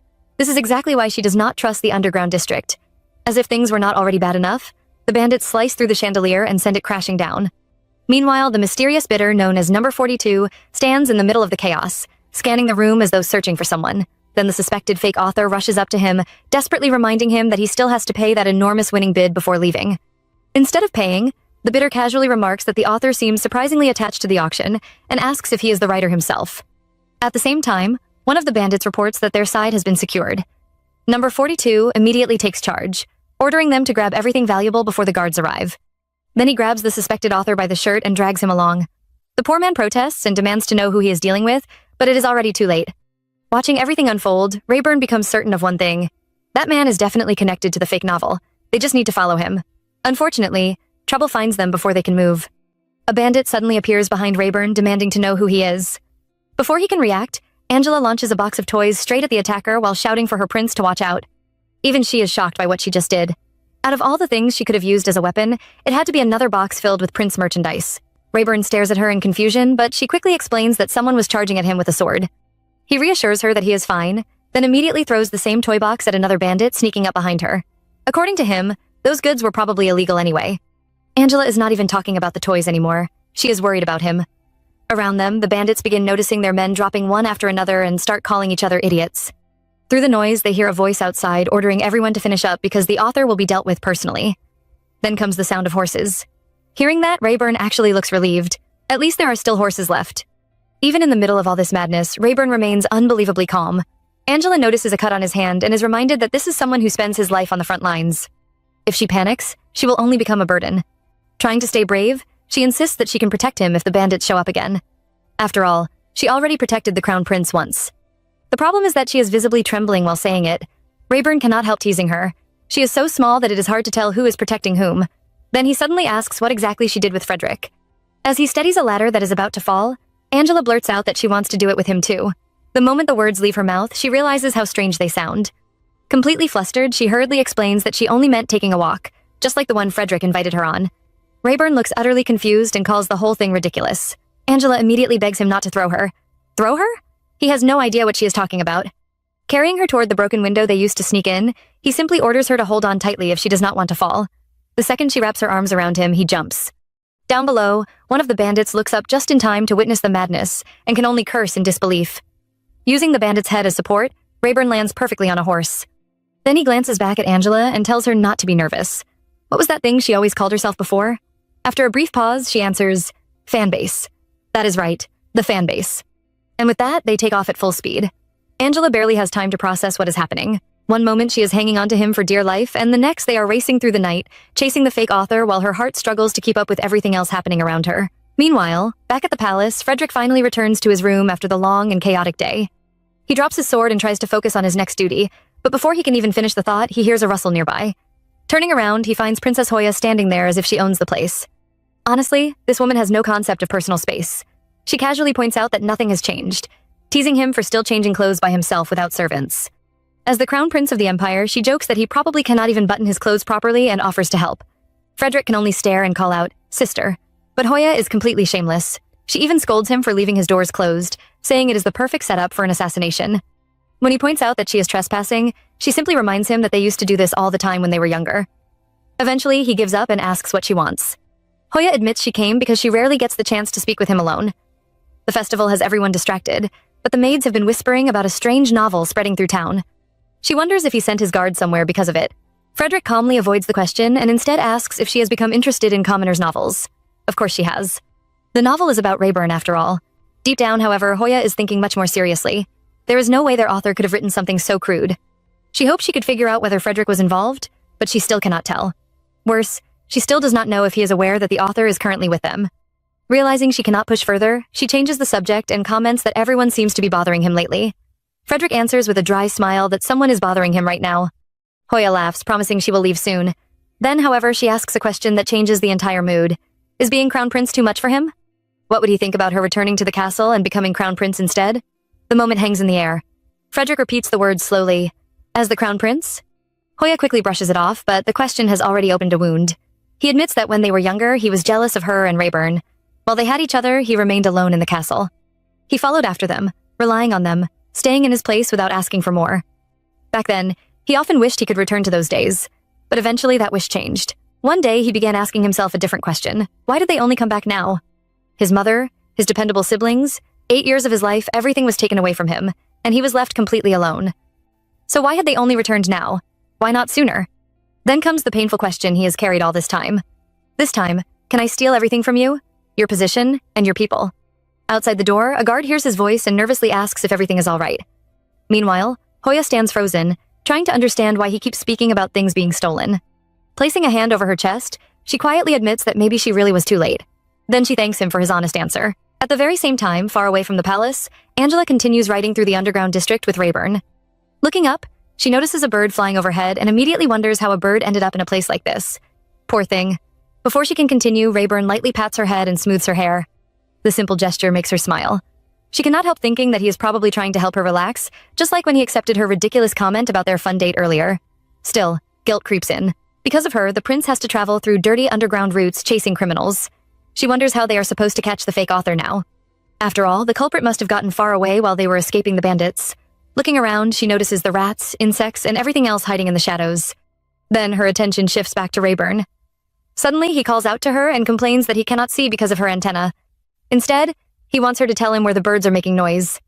Angela is confused at first, only then realizing there is a whole flock nearby. Following their movement, she points toward a waterfall on the right. Inside, she cannot help smiling. He can clearly see everything himself. He just wants her help. Soon, they arrive near the rushing water, and Rayburn announces that they will have to continue on foot from here. The chase is far from over. Angela immediately warns him to be careful not to make too much noise in the water. And just like that, with the mystery of the fake author still hanging over them and danger waiting somewhere ahead, the two continue deeper into the underground passage, following the trail one careful step at a time. As soon as Rayburn jumps down from the horse, he looks at Angela and jokingly asks if she is lecturing him now. Then, without another word, he reaches out his hand toward her. She looks at it for a moment before placing her own hand in his, and the two continue deeper into the underground passage together. Meanwhile, Angela cannot help smiling to herself. Honestly, the prince is being unusually sweet today. At this point, it is starting to feel like a real fun date. However, before she can enjoy that thought for long, voices suddenly echo through the tunnel. Both of them stop immediately. Someone nearby mentions that the author is inside the carriage. Angela's eyes widen. They actually found them. It looks like the fake author has been kidnapped. Looking ahead, they spot the same masked man who had made the highest bid at the auction. He is talking with a group of bandits and proudly explains how fast the rumors spread after publication. According to him, the author is incredibly talented, and whoever requested this operation must be willing to pay a huge amount of money. Hearing this, Rayburn's expression darkens. Something about this situation does not add up. Breaking into an auction house supported by nobles is not something ordinary bandits can pull off. Someone powerful must be involved. Even worse, it sounds like these kinds of deals have happened before. Then Angela quietly points out that she recognizes a few of the people standing there. To Rayburn's surprise, she reveals that they are Imperial knights she met while staying at the castle. That revelation only makes things more complicated. Since he does not recognize them, he assumes they must be private knights connected to the Schwandel family. His mind immediately drifts to Frederick and past warnings involving the author. But something feels wrong. Frederick's usual methods do not match the situation. If his people were handling this, they would never use bandits. What started as greed now feels like something much bigger, and someone is interfering in his business. Meanwhile, Angela is completely distracted by something else. She notices that Rayburn is still holding her hand and seems to have forgotten about it entirely. For a brief moment, she finds it adorable. Then she glances at his face and instantly changes her mind. Nope, not cute. Terrifying. The man looks like he is deciding how to eliminate everyone in front of him. Gently wiggling her hand, she tries to get his attention and suggests another approach. Rayburn immediately realizes what he is doing and apologizes. Angela quickly explains that if those men really are Imperial knights and not criminals, then they should simply be arrested. Besides, if she writes a sequel, readers will realize the current book is fake because Jellypoot's writing style is very specific and embarrassingly cheesy. She even promises to protect his reputation.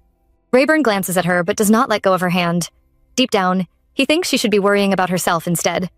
Angela continues, convinced that the knights are good people, and that there is probably no need to worry about the author. But before she can finish, a horrifying sound cuts through the air, a slash. She turns toward the noise and freezes. One of the bandits has just killed a man, who collapses to the ground. Even the highest bidder looks stunned and demands to know what they are doing. The killer casually responds that while the task was completed successfully, they cannot overlook the fact that bandits attacked an area used by nobles. The bidder protests. After all, he was the one told to do whatever it took. Wasn't that the standard procedure? The answer never comes. Angela stares at the scene in complete disgust. What in the hell? Then, as if things were not already bad enough, she suddenly notices a knife aimed directly at her. Before she can react, Rayburn moves. In a flash, he shoves her out of the way and catches the attacker's arm. The bandit is stunned by how easily his strike was blocked. Rayburn tightens his grip, forcing back the knife while fixing the man with a cold stare. He already knows the attacker recognizes Angela. Now there is only one thing he wants to know. Who is your leader? Tell me who your leader is. Enjoying this so far? Comment Rayburn below for part 4. Until next time, ciao.